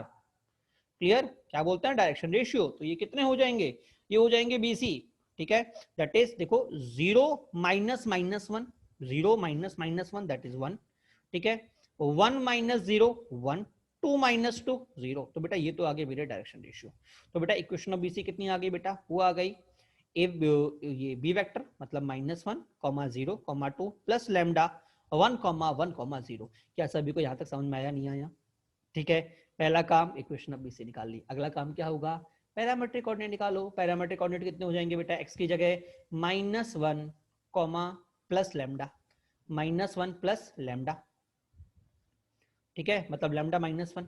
दूसरा क्या होगा बेटा 0 प्लस लैम्डा, तो ओनली लैम्डा। तीसरा क्या होगा 2 plus 0 lambda, that is only 2, ठीक है। तो बेटा डी के कोऑर्डिनेट कितने हो गए बेटा, डी के कोऑर्डिनेट हो गए लैम्डा -1 लैम्डा और 2।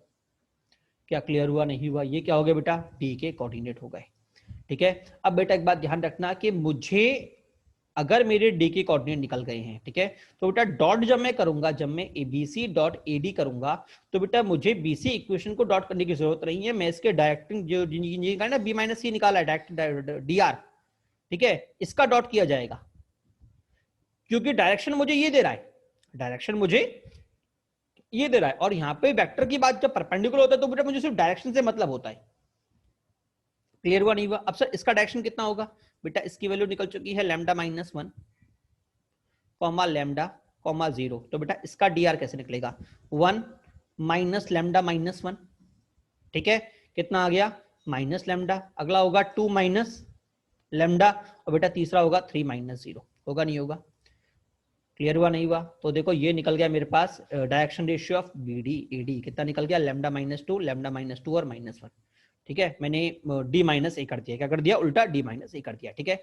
अब मैं क्या बोल रहा हूं, अब मेरे पास एडी के डायरेक्शन रेशियो निकल चुके हैं, बीसी के डायरेक्शन रेशियो निकल चुके हैं, तो मैं क्या करूंगा, दोनों डायरेक्शन रेशियो को डॉट कर दूंगा।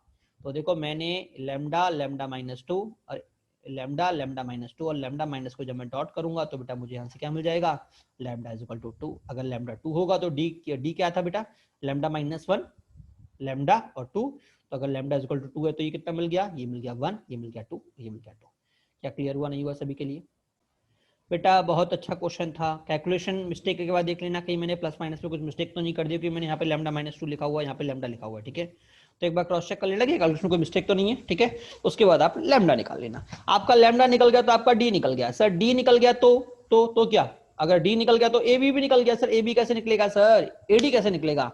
बेटा एडी कितना होता है, मॉड ए माइनस बी, मॉड ए माइनस बी, उसको आप निकाल सकते हैं, तो आपका एडी निकल जाएगा। ओके सर, मतलब इसका मतलब मेरी हाइट निकल गई, ठीक है। सर फुट ऑफ परपेंडिकुलर कितना होगा, अरे ढक्कन वो तो खुद डी है, जो हम डी निकाल रहे हैं वो तो खुद फुट ऑफ द परपेंडिकुलर है, इसका मतलब ये हमारा निकल ही चुका है। अब बच्चा ई क्या बोल रहा है, इमेज। अरे इमेज कैसे निकालूंगा सर, इमेज कैसे निकालूंगा? तो भाई ढक्कन एक बात सोचो, जो भी मेरी इमेज होगी, जो डी महोदय होगा वो उसका मिड पॉइंट होगा कि नहीं होगा? तो अगर मैं इसको एक्स वाई जेड बोलता हूं तो एक्स प्लस 1/2 मुझे क्या दे देगा, ये पॉइंट दे देगा, लैम्डा -1 दैट इज 1 दे देगा। y प्लस 2/2 क्या दे देगा, लैम्डा दे देगा, दैट इज 2 दे देगा। और आखिर में z प्लस 3/2 क्या दे देगा, 2 दे देगा। क्या क्लियर हुआ, नहीं हुआ? तो बेटा यहां से आपके x y z भी निकल जाएंगे। क्लियर हुआ, नहीं हुआ सभी को? चलिए बेटा आगे बढ़ते हैं। क्वेश्चन का पूरा दामोदार किस पे था, डायरेक्शन रेशियोज पे। मैंने पहले भी कहा था बेटा सबसे इंपॉर्टेंट पैरामीटर डायरेक्शन रेशियो। बेटा जब भी आपको डॉट करना हो तो इक्वेशन बीसी लाइन की इक्वेशन का डॉट मत करिए, उसके डायरेक्शन रेशियो का डॉट करिए, ध्यान रखिएगा। क्लियर हुआ, नहीं हुआ? क्योंकि डॉट मतलब डायरेक्शन बताता है, उसका बाकी ए से कोई मतलब नहीं है। क्लियर? और वैसे भी आप जानते हैं ए बी को हम लिखते कैसे, ए बी को बी माइनस ए तो लिखते हैं। क्लियर हुआ, नहीं हुआ? और आपने जो जो जो जो यो किधर गया क्वेश्चन में, हाँ हाँ, ये बेटा मेरा ए बीसी वेक्टर है, ये रहा, ये BC vector direction BC vector ये मेरा, ठीक है। तो सर ये पूरा क्या है बेटा, ये इक्वेशन ऑफ बीसी है। इसका मतलब ये बीसी लाइन पे पड़ने वाले सभी पॉइंट का वेक्टर इक्वेशन है। जो हमने ये इक्वेशन निकाली है, जो हमने इक्वेशन निकाली है ये वाली, प्लस लैम्डा करके 1,1,0 जो निकाला है, इधर क्या है -1,0,2, ये जो निकाला है बेटा ये इक्वेशन ऑफ बीसी है, इक्वेशन ऑफ बीसी, ठीक है। और ये क्या है बेटा, ये मेरा बीसी वेक्टर है। और सर इक्वेशन ऑफ बीसी में फर्क, इसमें डिफरेंस क्या है बेटा, इन दोनों डिफरेंस ये बेटा, ये सिर्फ बीसी को बता रहा है, और ये बेटा बीसी के ऊपर पड़ने वाले सभी पॉइंट्सों का वेक्टर इक्वेशन बता रहा है। मान लो मैंने बीच में कोई पॉइंट ले लिया बी डी, जो डी पॉइंट लिया था, हाँ, तो बेटा ये बी डी को भी बता रहा है, ये इक्वेशन इस बी डी इक्वेशन को भी बता रही है। अगर आपने कोई एक पॉइंट ई और ले लिया तो ये इक्वेशन इसको भी बता रही है। क्या क्लियर हुआ, नहीं हुआ? तो बेटा जब आप डॉट लोगे तो बेटा इन सबके डॉट लेने की जरूरत नहीं है, आप सिर्फ बीसी का ही डॉट लोगे, अर्थात इसका ही डॉट लोगे, ठीक है ना। क्लियर हुआ नहीं हुआ? तो काम की बात, जब भी अगर ट्राइंगल में अगर आपको पता पड़ जाए कि भैया परपेंडिकुलर है तो बेटा दोनों लाइनों के वेक्टर इक्वेशन निकालो और डॉट ले लो। दूसरी बात, अगर कोई पॉइंट आपको काम आ रहा है, ठीक है, कोई पॉइंट आपके काम आ रहा है और पॉइंट आपको नहीं पता, बट डीआर निकालने के लिए वो आपको पॉइंट चाहिए, तो बेटा आप उसको एक इक्वेशन से उसके पैरामीट्रिक कोऑर्डिनेट निकालो और बेटा दूसरी इक्वेशन से उसको यूज करते हुए उसके डायरेक्शन रेशियोज निकालो। क्या क्लियर हुआ नहीं हुआ? वैसे टेंशन ना लो, ऐसे क्वेश्चन अभी बहुत आने वाले हैं और वेक्टर में तो पूरे ही आने वाले हैं। वेक्टर में तो पूरा वो सॉरी थ्री में तो बेटा मोस्टली यही खेल चलने वाला है, बट अभी से थोड़ा थोड़ा डेमो हो जाता है तो अच्छा रहता है, ठीक है ना। तो डरने की बात नहीं है, पहला क्वेश्चन है इसलिए कई बार बच्चों कंफ्यूज कर भी देता है, ठीक है ना। चलिए बेटा आगे बढ़ते हैं। अगली बेटा हमारे पास हेडिंग है क्रॉस प्रोडक्ट। क्या है बेटा? Cross product. अगली हेडिंग है बेटा हमारे पास वेक्टर क्रॉस प्रोडक्ट, या फिर हम बोलते हैं बेटा इसको वेक्टर प्रोडक्ट। क्या बोलते हैं? Vector product. बेटा लिखते कैसे हैं बेटा? इसका मतलब होता है अगर ए और बी का मुझे क्रॉस लिखना है तो मैं कैसे लिखूंगा? A vector cross B vector is a cross product of A and B, ठीक है ना। अब बेटा इसको एक बात जरा समझना कि जब भी मैं ए क्रॉस बी लिखता हूं तो बेटा इसका मतलब होता है mod A into mod B sine theta N cap. ये काम की बात समझना बेटा, mod A mod B sine theta, बेटा जो ये क्वांटिटी है ना बेटा, ये मेरी स्केलर क्वांटिटी है। क्या है बेटा? ये मेरी स्केलर क्वांटिटी है, ठीक है। और बेटा जब आपने इससे एन कैप को इसके साथ लिखा तो बेटा इस एन कैप ने इसको डायरेक्शन दी ठीक है ना। तो बेटा इन दोनों को मिला के जो एन कैप था यूनिट वेक्टर था आपका, ठीक है। हाँ, तो इन दोनों को मिला के जो मेरे पास बना बेटा वो मेरा बना यूनिट वेक्टर। क्या क्लियर हुआ नहीं हुआ? दूसरी बात बेटा, ये एन कैप क्या होगा बेटा? N cap is a unit vector is perpendicular to the plane A and B. जो एन कैप है बेटा वो ए और बी के, ए वेक्टर और बी वेक्टर के परपेंडिकुलर होगा ऑलवेज, ठीक है ना। हाँ, चलो बेटा आगे बढ़ते हैं, ठीक है। आगे आगे आगे, हाँ। तो बेटा अगर मैं इस पे मोड़ लगा दूं तो इधर भी मोड़ लग जाएगा, लगेगा नहीं लगेगा? और बेटा जैसे ही इधर मोड़ लगेगा तो बेटा देखो मोड़ ए मेरा पॉजिटिव, मोड़ बी मेरा पॉजिटिव, साइन थीटा भी मेरा पॉजिटिव होगा क्योंकि थीटा बेटा 0 से पाई होता है, हम जानते हैं, ठीक है। क्योंकि जैसे हम जान किसी भी एक प्लेन में कोई भी चीजें हैं तो बेटा ये वाला एंगल मेजर होता है जो कि ऑलवेज पाई से छोटा होता है, ठीक है। सर अगर मैं पाई से बड़ा कर दूं तो बेटा फिर मैं इसको नहीं इसको नापूंगा। क्लियर हुआ नहीं हुआ? फिर मैं इसको नापूंगा तो एंगल हमेशा जो थीटा होगा वो हमेशा क्या होगा बेटा? पाई से छोटा होगा, ठीक है। और बेटा साइन थीटा मेरा पॉजिटिव होता है इस क्वाड्रेंट पे, किसमें? आपके 0 से लेके पाई में, ठीक है। तो बेटा हम जानते हैं मॉड के अंदर से पॉजिटिव चीजें बाहर निकल आती हैं। क्या निकल आती हैं? तो मॉड ए बाहर निकल गया, मॉड बी बाहर निकल गया और बेटा साइन थीटा था वही मेरा क्या निकल गया? बाहर निकल गया। अंदर क्या रह गया बेटा? Mod N cap. और बेटा मॉड एन कैप कितना होता है? 1। सर 1 कैसे? क्योंकि बेटा एन कैप मेरा यूनिट वेक्टर है। क्या क्लियर हुआ नहीं हुआ? तो यहां से क्या मिल गया बेटा? मुझे मिल गया mod A cross B is equal to mod A mod B sine theta. तो साइन थीटा कितना मिल गया बेटा? Mod A cross B upon mod A mod B, ठीक है ना।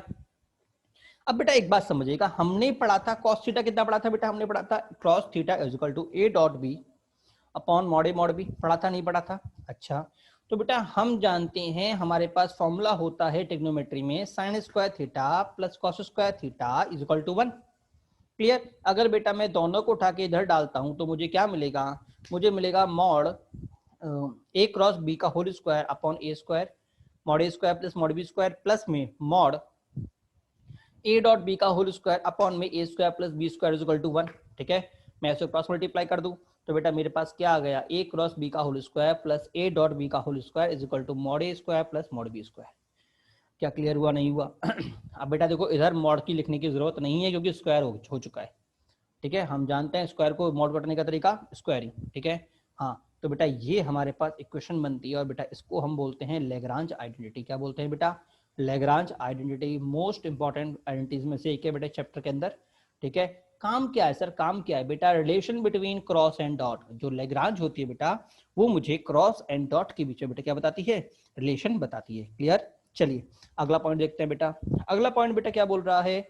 अगला कौन बोल रहा है? A cross B vector is equal to क्या होता है? Mod A mod B sine theta N cap. होता है नहीं होता? बेटा ये चीज क्या है बेटा? ये बेटा एक स्केलर क्वांटिटी। क्या है? स्केलर क्वांटिटी है, ठीक है। तो मैं इसको के बोल सकता हूँ। क्लियर हुआ नहीं हुआ? इस के को मैं उठा के यहाँ पे पटक सकता हूँ 1 बाई के, ठीक है। अच्छा सर इस 1 बाई के को मैं फिर से कोई नया कांस्टेंट बोल दूं, लैम्डा बोल दूं? क्योंकि कांस्टेंट ही है, कुछ भी बोल दो आपकी मर्जी। क्लियर हुआ नहीं हुआ? तो बेटा मेरे पास क्या आ गया, तो बेटा मेरे पास जो एन कैप था ना वो एन कैप क्या आ गया, एन कैप बेटा मेरे पास आ गया N cap is equal to lambda A cross B. काम की बात, बहुत काम की बात, N cross is equal to lambda A cross B. ठीक है, N cap is a unit vector, is a unit vector perpendicular to the plane A vector and B vector. A और बी के प्लेन के perpendicular vector क्या है मेरा, N cap है। ठीक है, कई बार काम आएगा बेटा, ध्यान रखिएगा। ठीक है, आपको याद है ना डायरेक्शन बताते हैं हम, डायरेक्शन कहाँ बताते हैं बेटा, डायरेक्शन हम डायरेक्शन बताते हैं इसके अंदर। अगर आपको याद हो अभी हमने पढ़ा था इक्वेशन ऑफ प्लेन, याद है? हाँ, तो सर तो वहां पे सर इसका क्या यूज है, इसका क्या यूज है इसका बेटा? अगर मैं हिंट देना चाहूं तो जरा समझना कि मैं आपको वहां पे हर बार एक पॉइंट देता था ए वेक्टर। ठीक है, और बेटा मैं एक वेरिएबल पॉइंट माना करता था आर वेक्टर। क्या सभी को याद है? ठीक है, और बेटा मैं इनके परपेंडिकुलर एक वेक्टर माना करता था ये वाला एन वेक्टर। ठीक है, अब एग्जामिनर क्या करेगा बेटा, वो इस एन वेक्टर को देगा ही नहीं। तो सर फिर मैं कैसे करूंगा बेटा? वो एन वेक्टर की जगह यहाँ पे एक वेक्टर और पकड़ा देगा, बी वेक्टर। तो सर इससे फायदा क्या होगा, इससे फायदा क्या होगा? मैं बोलूंगा बेटा A vector cross B vector क्या होगा, A vector cross B vector जो होगा बेटा वो इस प्लेन के परपेंडिकुलर होगा, होगा नहीं होगा? Is it clear to all? और अगर ये परपेंडिकुलर होगा तो बेटा ये एज ए एन की तरह भी वर्क कर सकता है। क्लियर? एन कैप की तरह वर्क कर सकता है, एन वेक्टर की तरह वर्क कर सकता है। क्लियर हुआ नहीं हुआ? कई बार उसका मन करेगा तो एक वेक्टर और पकड़ा देगा, सी वेक्टर, लो भैया। तो सर अब तीन का क्या काम, अब तीन का क्या काम? तो बेटा उसके जो वो क्या बोलेगा, भाई ये पॉइंट मेरा ए, ये पॉइंट मेरा बी और ये पॉइंट मेरा सी। तो बेटा वो बोल देगा A B into S B C या ए बी इंटू ए सी। ये भी क्या होगा, ए बी इंटू ए सी। इसका जो क्रॉस होगा वो भी क्या होगा, परपेंडिकुलर ही तो होगा ना। तो उसको भी कई बार वो एन कैप बोल देगा, ध्यान रखना। ठीक है ना? हाँ, तो ये सब चीज किसके पार्ट है बेटा, ये सब 3D के पार्ट आ जाते हैं, 3D में बोलेंगे हम। ठीक है, तो क्वेश्चन आते जाएंगे तो उसके अकॉर्डिंग हम यूज करते हुए जाएंगे। ठीक है, हाँ मैंने कहा ना आधा काम तो हम यहीं पे निपटा देंगे अपना 3D का। ठीक है ना? चलिए बेटा आगे बढ़ते हैं। हाँ जी, अगला बेटा हमारे पास क्वेश्चन है। क्वेश्चन मुझे दे रखा है, find a line passing through point A and perpendicular to both the lines R vector. पहली लाइन दे रखी है बेटा, R vector is equal to M vector plus lambda Q vector. M आपको दे रखा है एन वेक्टर प्लस लैम्डा आपका क्यू पी वेक्टर। बेटा देखिए, मुझे सिंपल सी बात है, एक लाइन निकालनी है। क्या निकालनी है? लाइन निकालनी है जो इससे पास कर रही है और इसके परपेंडिकुलर दोनों लाइन हो गए। तो बेटा हमने क्या पढ़ा था कि अगर मुझे इक्वेशन ऑफ लाइन निकालनी है तो उसके लिए मुझे क्या चीज चाहिए थी, आर। मान लो इक्वेशन ऑफ लाइन होती थी R is equal to R minus fix point यहाँ पे दे रखा है ए वेक्टर, याद है? ठीक है, आगे क्या बेटा, आगे क्या होता है? ये तो प्लेन की इक्वेशन हो गई, तो प्लेन की इक्वेशन हो गई, प्लेन की इक्वेशन हो गई। लाइन की इक्वेशन क्या थी बेटा? लाइन की थी R is equal to A vector plus lambda time of direction, याद है ना? हाँ, डी आर। ठीक है, डायरेक्शन। ठीक है, अब ए तो मुझे पता है, यहाँ पे बंधु ने खुद बोल रखा है फिक्स पॉइंट, ये तो फिक्स पॉइंट हुआ करता था, वो मुझे ए बोल रखा है। सर डायरेक्शन कैसे निकालूं बेटा? डायरेक्शन ने चिल्ला चिल्ला के बोल रखा है कि इसकी परपेंडिकुलर है, तो सर परपेंडिकुलर कैसे निकालूं? तो बेटा मैंने कहा था कि ये जो लाइन है, ठीक है, इसमें एम का कोई यूज नहीं है। इस लाइन की जो डायरेक्शन है बेटा वो मुझे क्यू देगा, याद आया? इस लाइन का जो डायरेक्शन है वो क्या देगा, क्यू देगा, और इस लाइन का डायरेक्शन क्या देगा, पी देगा। ठीक है, तो मुझसे पूछा है इन दोनों के डायरेक्शन के परपेंडिकुलर, तो वो परपेंडिकुलर कैसे निकालूंगा, इन दोनों का क्रॉस। तो आंसर क्या हो गया, इसका डायरेक्शन कितना आ गया, लाइन का डायरेक्शन, परपेंडिकुलर डायरेक्शन कितना आ गया बेटा, पी क्रॉस क्यू। तो आंसर कितना हो गया बेटा, A vector plus T P cross Q. Sir T लिख दो, लैम्डा लिख दो, आपकी मर्जी, पर लैम्डा यहाँ पे ऑलरेडी लिखा हुआ है इसलिए बेटा मैंने नया कॉन्स्टेंट ले लिया टी। ठीक है ना? चलिए अगला पॉइंट देखिए बेटा, अगला पॉइंट क्या बोल रहा है बेटा आपसे? अगला पॉइंट बोल रहा है ए क्रॉस बी जो होता है वो मेरे परपेंडिकुलर होता है ए वेक्टर और बी वेक्टर के। ओके ओके ओके, तो उससे क्या? तो बेटा उससे ये, अगर ये उसके परपेंडिकुलर है तो बेटा अगर मैं ए क्रॉस बी को बी से डॉट कर दूं तो मुझे क्या मिलेगा, जीरो। क्यों? परपेंडिकुलर है भैया। और अगर मैं डॉट कर दूं ए से तो मुझे क्या मिलेगा, फिर से जीरो। क्यों? क्योंकि परपेंडिकुलर है भैया। क्लियर हुआ नहीं हुआ? तो सर इसका फायदा क्या बेटा? इसका फायदा ये कि अगर कभी भी अंदर क्रॉस दिख जाए बाहर डॉट दिख जाए, अंदर क्रॉस दिख जाए और बाहर डॉट दिख जाए, ठीक है, और इस जोड़ीदार में दो जोड़ीदार मिल जाएं, क्रॉस डॉट की जोड़ी में दो जोड़ीदार मिल जाए, मतलब दोनों सेम सेम मिल जाए, तो सीधे आंसर 0 है। जैसे यहाँ पे दो क्रॉस में दो जोड़ीदार मिल गए, देखो MM, आंसर 0। इधर A माइनस बी तो सेम मिले, सेम मिलते ही आंसर 0। इधर A क्रॉस बी सेम मिले, सेम मिलते ही 0। क्या क्लियर हुआ नहीं हुआ? कभी क्रॉस डॉट की जोड़ी में दो जोड़ीदार मिल जाए तो आंसर 0। ठीक है, चलिए अगला क्या क्वेश्चन बोल रहा है। Question prove that A cross B का whole square is less than mod A square plus mod B square. बड़ा लॉलीपॉप क्वेश्चन है। कैसे सर?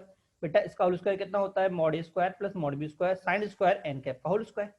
ठीक है, और बेटा हम जानते हैं साइन स्क्वायर हमेशा 1 से बड़ा 1 से छोटा होता है, और मॉड A का स्क्वायर हमेशा 1 होता है, n कैप का सॉरी n कैप का स्क्वायर कितना होता है? हमेशा 1 होता है। सर कैसे? क्योंकि बेटा मैंने आपसे कहा था कि अगर भी स्क्वायर हो तो स्क्वायर होने का मतलब मॉड की ही बात कर रहा होता है वो। ठीक है, तो इसका मतलब ये जो ये फंक्शन होगा वो हमेशा A square plus B square से छोटा होगा, मतलब मेरा ये प्रूफ हो गया। ठीक है, अगला क्वेश्चन थोड़ा मजेदार है, अगले क्वेश्चन की बात करते हैं सीधे। अगला क्वेश्चन यार बोल रहा है बेटा if mod A is equal to 1 mod B is equal to 1 mod C is equal to 2। ठीक है, आगे मुझसे बोल रहा है A क्रॉस ब्रैकेट में A cross C minus B is equal to 0 then find angle between A and C। बेटा देखिए आपको बोल रखा है ये, इसका मतलब क्या है? A cross B cross C is equal to B बोल रखा है, नहीं बोल रखा? बेटा काम की बात समझना, आपको mod A mod B mod C दे रखा है। इसका मतलब क्या करूं भाई? दोनों तरफ मॉड लगा देना। तो मॉड लगाते ही मुझे कितना मिल गया? मॉड लगाते ही हम जानते हैं मॉड A क्रॉस B का मतलब क्या होता है बेटा? मॉड A मतलब मॉड A इंटू मॉड जो ये वाला बिंदु है ये B है, तो mod A into mod B मतलब मॉड A इंटू अंदर A क्रॉस C इंटू में कितना होगा बेटा? हम जानते हैं बेटा अगर ये जो क्वांटिटी है ये इसके क्या है? परपेंडिकुलर है। अभी मैंने बताया था, ये बताया था कि ये दोनों एक दूसरे के परपेंडिकुलर हैं, और अगर परपेंडिकुलर हैं तो बेटा एंगल मेरा कितना आएगा? बेटा एंगल मेरा आएगा 90। तो ये कितना हो गया? साइन 90। ठीक है, इधर कितना आ गया? Mod B. क्लियर हुआ नहीं हुआ? अब बेटा मॉड ए की वैल्यू कितनी? 1, मॉड बी की वैल्यू कितनी? 1। ठीक है, तो बेटा यहां से मुझे मिल गया A cross C is equal to 1 और साइन 90 भी कितना? 1। अब अगला काम फिर से मॉड लगा दूं, तो mod A mod C sine theta, क्योंकि मुझे A और C के बीच में निकालना है, इज इक्वल टू 1। अब बेटा मेरे पास साइन थीटा कितना आ गया? 1 upon mod A mod C। बेटा A की वैल्यू कितनी? 1, C की वैल्यू कितनी? 2, तो साइन थीटा कितना आ गया? 1/2। तो थीटा कितना आ गया बेटा? π/6। Is it clear to all? चलिए बेटा आगे बढ़ते। अगला हेडिंग है बेटा हमारे पास geometrical interpretation of cross product. Geometrical interpretation of cross product, ठीक है ना। पहला पॉइंट बेटा हमारे पास जाता है area of parallelogram having adjacent side A cross B। A cross B, तो बेटा ध्यान रखिएगा, अगर मेरे पास दो एक पैरेललोग्राम है जिसकी साइड्स आपको A और B दे रखी है, तो बेटा जो उसका वेक्टर एरिया होता है बेटा वो होता है A क्रॉस B। क्या होता है बेटा? A cross B। और स्केलर एरिया कितना होता है बेटा? A क्रॉस B का मॉड। सर ये कैसे? ये कैसे बेटा? Mod A into mod B, mod A into mod B cos theta sine theta हो जाएगा। सर ये कैसे निकलेगा? बेटा सिंपल सी बात जरा सोचना कि अगर ये दूरी है तो ये मेरा थीटा होगा, होगा नहीं होगा? क्लियर हुआ नहीं हुआ? तो बेटा ये दूरी कितनी होगी बेटा? ये दूरी होगी B sine theta, mod B sine theta. Base कितना है? Mod A। तो इसका एरिया कितना निकल गया बेटा? ट्राइंगल का। बेटा ट्राइंगल का एरिया निकल गया 1/2 mod A mod B sine theta. और बेटा मेरे पास कितने ट्राइंगल है? बेटा मेरे पास दो ट्राइंगल है, तो 2 इंटू 1/2 कितना हो जाएगा? 1। तो बेटा मुझे कितना मिल जाएगा? Mod A mod B sine theta. क्या सभी को समझ में आया नहीं आया? तो ये क्या निकला बेटा? मेरा स्केलर एरिया निकला। क्या निकला बेटा? Scalar area. ठीक है, बट अगर आपको वेक्टर निकालना है तो बेटा आप क्या करोगे? मॉड को हटा दोगे, आपका आंसर आ जाएगा A क्रॉस B। ठीक है, बाय प्रीवियस कॉन्सेप्ट। कौन सा कॉन्सेप्ट है पता क्या? अगला देखिए बेटा, area area of triangle having two side A और B। अभी मैंने बताया था कितना होगा? 1/2 A cross B, 1/2 A cross B। ठीक है ना। आगे क्या बोल रखा है बेटा? एरिया ऑफ, हाँ बेटा अब एक बात और मान लो बेटा, आपको तो यहाँ पे मैं बोल रहा हूँ कि इस साइड को मैं पूरा A वेक्टर बोल रहा हूँ, इस साइड को पूरा मैं B वेक्टर बोल रहा हूँ, बट आप तो जानते हैं कि जेवा तो बड़ा समझदार है, हमको तो साइड वेक्टर देता ही नहीं है। हमको जब भी ट्राइंगल वो बोलेगा तो वो हमेशा कोऑर्डिनेट के बारे में बोलेगा कि सर A B C, और जो A होगा, जो A पॉइंट है वो A वेक्टर होगा, जो B पॉइंट है वो B वेक्टर होगा, जो C पॉइंट है वो C वेक्टर होगा। क्या सभी को समझ में आया नहीं आया? तो कॉन्सेप्ट तो फिर से वही लगेगा, 1/2 AB cross AC, 1/2 AB cross AC। तो बेटा जब मैं इसको ओपन करूंगा तो AB कितना होगा? B माइनस A, AC कितना होगा? C minus A। क्लियर? और आप बीच में क्या होगा? क्रॉस। तो बेटा जब मैं इसको सिंप्लीफाई करूंगा बेटा, तो बेटा मेरे पास ये रिजल्ट आएगा, area is equal to 1/2 A cross B plus B cross C plus C cross A। बेटा इंपॉर्टेंट है, इतना इंपॉर्टेंट में नहीं है, बट अगर आता है तो सीधे यूज हो जाता है, ठीक है ना। हाँ चलिए अगला हेडिंग क्या बोल रहा है बेटा, perpendicular distance of C from A B. हाँ ध्यान रखिएगा सर, क्या ध्यान रखें कि भैया सी से जो मेरी ए बी की दूरी होगी, परपेंडिकुलर दूरी होगी, वो क्या होगी बेटा, हम जानते हैं C D is equal to area upon में B minus A, B minus A. कुछ गड़बड़ की है क्या, की है ना, पता क्या देखते हैं बेटा। देखो सिंपल सी बात जरा समझना, एरिया मेरे पास कितना होता है बेटा, हाफ बेस इंटू हाइट होता है, नहीं होता, हाफ बेस इंटू हाइट, तो हाफ इंटू बेस कितना है बेटा ए बी, और हाइट कितना है बेटा सी डी। और मुझे सी डी पूछा हुआ है, मुझे सी डी ही पूछा हुआ है, तो बेटा सी डी कितना आ गया देखो हाफ, और अभी हमने क्या निकाला, एरिया हमने कितना निकाला था बेटा, हमने निकाला था 1/2 A cross B plus B cross C plus C cross C, हमने निकाला था। तो जरा ध्यान से देखना, दोनों तरफ से हाफ कट गया, तो सी डी कितना आ गया बेटा, सी डी आ गया A cross B plus B cross C plus C cross A upon में नीचे मॉड ए बी। और बेटा ए बी कितना हो जाएगा बेटा, अगर ये ए वेक्टर और ये बी वेक्टर, तो ए बी कितना हो गया बेटा, मॉड ए बी हो गया बेटा B vector minus A vector. क्या क्लियर हुआ, नहीं हुआ?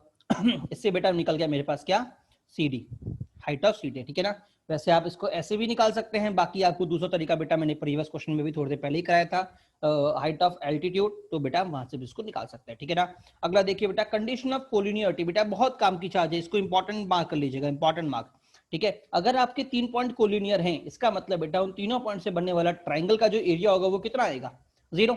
और बेटा अगर एरिया 0 तो बंधु ये वाला 0, और बंधु ये वाला 0, इसका मतलब ये तीनों पॉइंट का वो क्या हो गया 0, A cross B plus B cross C plus C cross C is equal to 0, ठीक है ना। हाँ अगला पॉइंट क्या बोलता है बेटा, अगला पॉइंट तो शायद ये आपने 11th में पढ़ा होगा, ए क्रॉस ए कितना होता है 0, आई क्रॉस आई कितना होता है 0, जे क्रॉस जे कितना होता है 0, के क्रॉस के कितना होता है 0। ओके ओके सर, डॉट में तो सेम 1 देते हैं और अदर 0 देते हैं, इसमें सेम 0 देते हैं और अदर क्या देते हैं सर, बेटा हमारा सर्कल चलता है ये रहा, आई जे के, तो आई क्रॉस जे बेटा मुझे के देगा, ठीक है, जे क्रॉस के बेटा मुझे आई देगा, और के क्रॉस आई बेटा मुझे जे देगा। तो सर अगर आई क्रॉस जे मुझे के दे रहा है, तो अगर जे क्रॉस आई हुआ तो बेटा चक्री उल्टी चला लो, चक्री उल्टी चला लो बेटा, जैसी चक्री उल्टी चलाऊंगा तो क्या आ जाएगा, माइनस का साइन आ जाएगा, तो जे क्रॉस आई कितना हो जाएगा बेटा, माइनस का के हो जाएगा। क्लियर हुआ, नहीं हुआ? हाँ जी, चलिए अगला पॉइंट देखिए बेटा।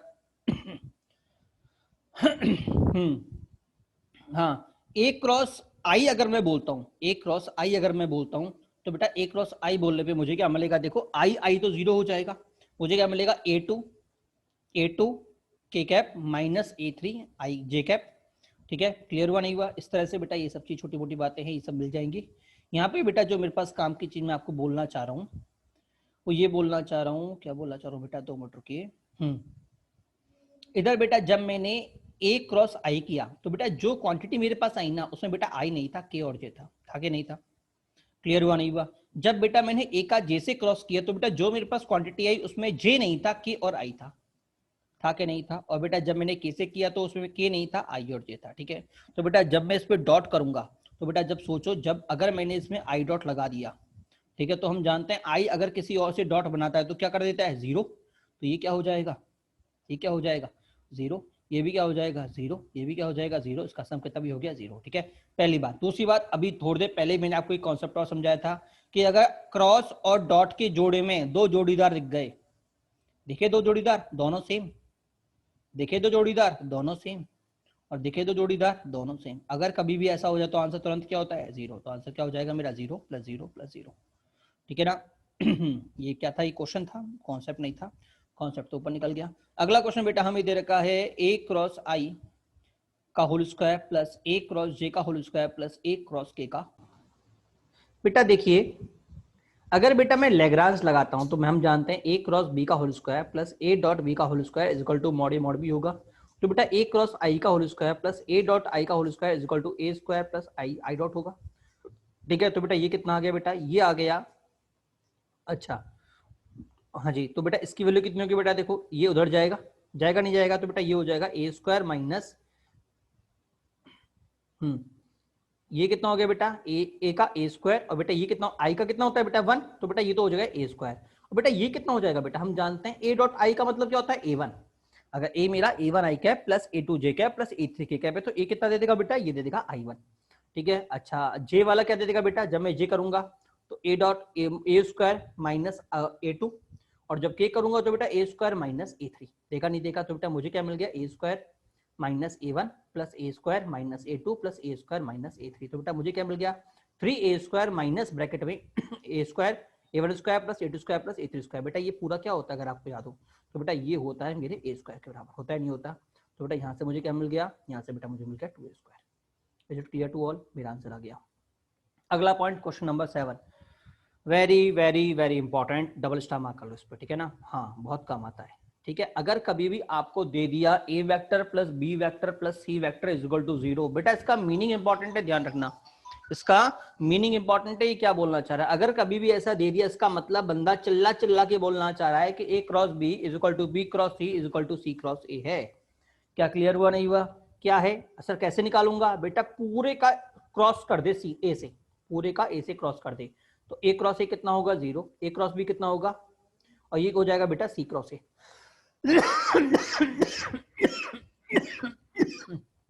ठीक है। अब बेटा इसको अगर मैं इधर लेके जाता हूं तो मैं जानता हूं A cross B is equal to minus B cross A होता है, ठीक है। तो जैसे इधर जाएगा आपका क्रॉस का साइन चेंज, ये ए क्रॉस बी हो जाएगा, तो पहला रिलेशन, ठीक है। अगर मैं बेटा इसी को बी से क्रॉस करता तो ए क्रॉस बी, बी वाला 0 और सी क्रॉस बी आता, तो बेटा यहाँ से मेरा ए क्रॉस बी कितना निकलता है, बेटा यहाँ से मेरा क्रॉस बी निकलता है बी क्रॉस सी, तो बेटा मेरा निकल गया A cross B plus is equal to B cross C is equal to C cross A. Clear हुआ नहीं हुआ? वेरी वेरी इंपॉर्टेंट, ठीक है। अगला क्वेश्चन आपसे बोला हुआ है, if A vector plus B vector is equal to 0 then then a cross b is equal to b cross c is equal to c cross a is equal to 0 is equal to 0। आगे बेटा आपसे बोला हुआ है such that mod a mod b and mod c 0 नहीं है, अगर मेरे मॉड a मॉड c 0 नहीं है। बेटा क्वेश्चन में अगर आप ध्यान से देखें तो आपको बोल रखा है A vector plus B vector plus C vector is equal to 0, और अगर आपको याद हो तो मैंने प्राचीन काल में एक बार आपको बताया था कि अगर 3 वेक्टर्स का सम 0 जा रहा है इसका मतलब वो क्लोज फिगर है, ट्रायंगुलर फिगर है, याद आया। अगर 4 वेक्टर का सम 0 चला गया इसका मतलब वो क्या है, इसका मतलब वो क्या क्या क्या क्या क्या चीज है यार, हाँ, अगर 4 वेक्टर का सम 0 चला गया इसका मतलब वो क्वाड्रिलेटरल है, क्लोज फिगर है। क्लियर हुआ नहीं हुआ? ओके, इसका मतलब अगर ए क्रॉस बी अगर मेरा 0 है तो उसके तीन ही संभावना होती रहती हैं, या फिर तो ए क्रॉस बी 0 कब होगा, या फिर तो ए 0 या बी 0 या दोनों पैरेलल। सर पैरेलल कैसे? अरे ए क्रॉस बी का मतलब क्या होता है, mod A mod B sine theta. अब साइन थीटा 0 कब होता है, देखो मॉड ए 0 हो नहीं सकता बोल रहा है, मॉड बी 0 हो नहीं सकता बोल रहा है। अब एक बात बच्चा बंधु अकेला कौन, साइन बंधु, साइन 0 कब देता है, जब खुद 0 होता है। खुद 0 होने का मतलब मेरे एंगल क्या हो गए, पैरेलल। क्लियर? क्या सभी को समझ में नहीं आया? इसका मतलब लाइन ए और बी पैरेलल हो जाएंगी। बट बेटा अभी हमने ऊपर ऊपर पढ़ा है कि ए प्लस बी प्लस सी 0 है, मतलब ट्राइंगल है। ट्राइंगल होने का मतलब आपकी दो कोई भी साइड आपस में पैरेलल नहीं है, ठीक है। और ये क्या बोल रहा है, पैरेलल, मतलब ये भी पॉसिबल नहीं है, इसका मतलब रिजल्ट क्या हो गया मेरा, फॉल्स हो गया। क्लियर? चलिए अगला पॉइंट देखिए बेटा। अगला पॉइंट बेटा फिर से very very very important, very very very important, triple star mark कर लेना, ठीक है। क्या बोल रहा है बेटा अगला point, if A cross B is equal to C, B cross C is equal to A and C cross A is equal to B, अगर गिवन हो तो, अगर गिवन हो तो क्या होता है, ठीक है। बेटा एक बार जरा समझना, अगर A cross B is equal to C है, इसका मतलब क्या है बेटा, जो मेरा सी है वो ए के भी पैरेलल है और बी के भी पैरेलल है। क्या क्लियर हुआ नहीं हुआ? अच्छा, इसका मतलब क्या होगा बेटा, इसका मतलब है ए जो है वो मेरे सी के भी पैरेलल है और बी के भी पैरेलल है। क्लियर? तो बेटा अगर मैं इन दोनों को मर्जअप करता हूं, देखो ए मेरा सी के पैरेलल, ठीक है, सी मेरा बी के पैरेलल और बी मेरा वापस ए के पैरेलल। इसका मतलब बेटा ये तीनों आपस में एक दूसरे के पैरेलल हैं, ये तीनों आपस में एक दूसरे के पैरेलल हैं। रिजल्ट नंबर 1, अगर ऐसा आ गया इसका मतलब तीनों आपस में पैरेलल है। सर इसका मतलब क्या, इसका मतलब बेटा A dot B 0, B dot C 0, C dot A B 0। क्या क्लियर हुआ नहीं हुआ? अच्छा बेटा ध्यान रखना, इसमें मैं लिखा हुआ ए बी, मतलब अगर ऐसा है तो इसका पहला मीनिंग तो ये रहा, ठीक है। दूसरा मीनिंग क्या है बेटा, देखो अगर A cross B is equal to C है, ठीक है ना, तो मैं क्या बोलूंगा, अगर बेटा मैं पूरे पे मॉड अप्लाई कर देता हूं तो मुझे क्या मिलेगा बेटा, A vector mod A mod B sine 90 degree. Sir 90 degree कैसा है बेटा, अभी ऊपर ही बताया है कि इसका मतलब ए बी सी तीनों मेरे पैरेलल है, और अगर पैरेलल हैं इसका मतलब साइन मेरा कितना हो जाएगा, 90 हो जाएगा। होगा नहीं होगा? और साइन 90 कितना होता है 1, इसका मतलब मुझे यहां से क्या मिल गया, mod A mod B is equal to mod C. क्या मेरी बात सभी को समझ में आई नहीं आई? क्लियर हुआ नहीं हुआ? जब बेटा मैं यही एनालिसिस सेकंड पे करूंगा B cross C is equal to A, तो बेटा वहां से मुझे क्या मिलेगा, वहां से मुझे मिलेगा A B mod C is equal to A, और बेटा तीसरे से क्या मिलेगा mod A is equal to B. Clear बेटा? जब मैं तीनों इक्वेशन को सॉल्व करना स्टार्ट करूंगा, सर कैसे सॉल्व करूंगा बेटा? डिवाइड कर दो, क्या कर दो, डिवाइड कर दो। देखो जब ये डिवाइड होंगे तो बी से बी कट जाएगा, ए सी अपॉन सी ए मिलेगा, तो बेटा मुझे यहां से क्या मिल गया, A square is equal to C square, that is A is equal to C, A is equal to C. ठीक है, क्लियर हुआ नहीं हुआ? अच्छा अच्छा sir A is equal to अगर सी मिल गया, अगर A is equal to C मिल गया जब मैंने इन दोनों को डिवाइड किया, ठीक है, तो इन दोनों करूंगा तो क्या होगा, इन दोनों को, जब इन दोनों को करोगे, इन दोनों को करोगे तो सी से सी कट जाएगा, तो आपको मिल जाएगा A is equal to B, तो आपको क्या मिल गया, mod A is equal to mod B is equal to mod C. मिला के नहीं मिला? आप एक बात काम की, और अगर A is equal to C है तो ये दोनों कट गए, कटते मॉड बी कितना आ गया 1, और मॉड बी तो इन दोनों के बराबर, इसका मतलब ये भी क्या आ गया 1। तो सेकंड रिजल्ट मोस्ट इंपॉर्टेंट कि अगर ऐसा उसने बोल दिया तो पहली बात तो तीनों परपेंडिकुलर है, और दूसरी बात तीनों की जो तीनों की मॉडुलस कितना है 1 है।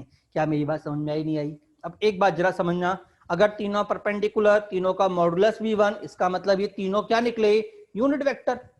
क्या निकले, यूनिट वेक्टर। तो बेटा ध्यान रखना कई बार आई जे के की जगह इसको भी हम रिप्रेजेंट कर देते हैं, इसको रिप्रेजेंट करने के लिए। ठीक है, तो पहली बात वो समझी। दूसरी बात हमने क्या समझी कि अगर कभी एग्जामिनर को बोलना होता है, जैसे अभी आप कुछ क्वेश्चन देख रहे होंगे, कई सारे क्वेश्चन मैंने बोला कि ए और बी हमारे यूनिट वेक्टर हैं, ए और बी हमारे यूनिट वेक्टर हैं, बोला था नहीं बोला था?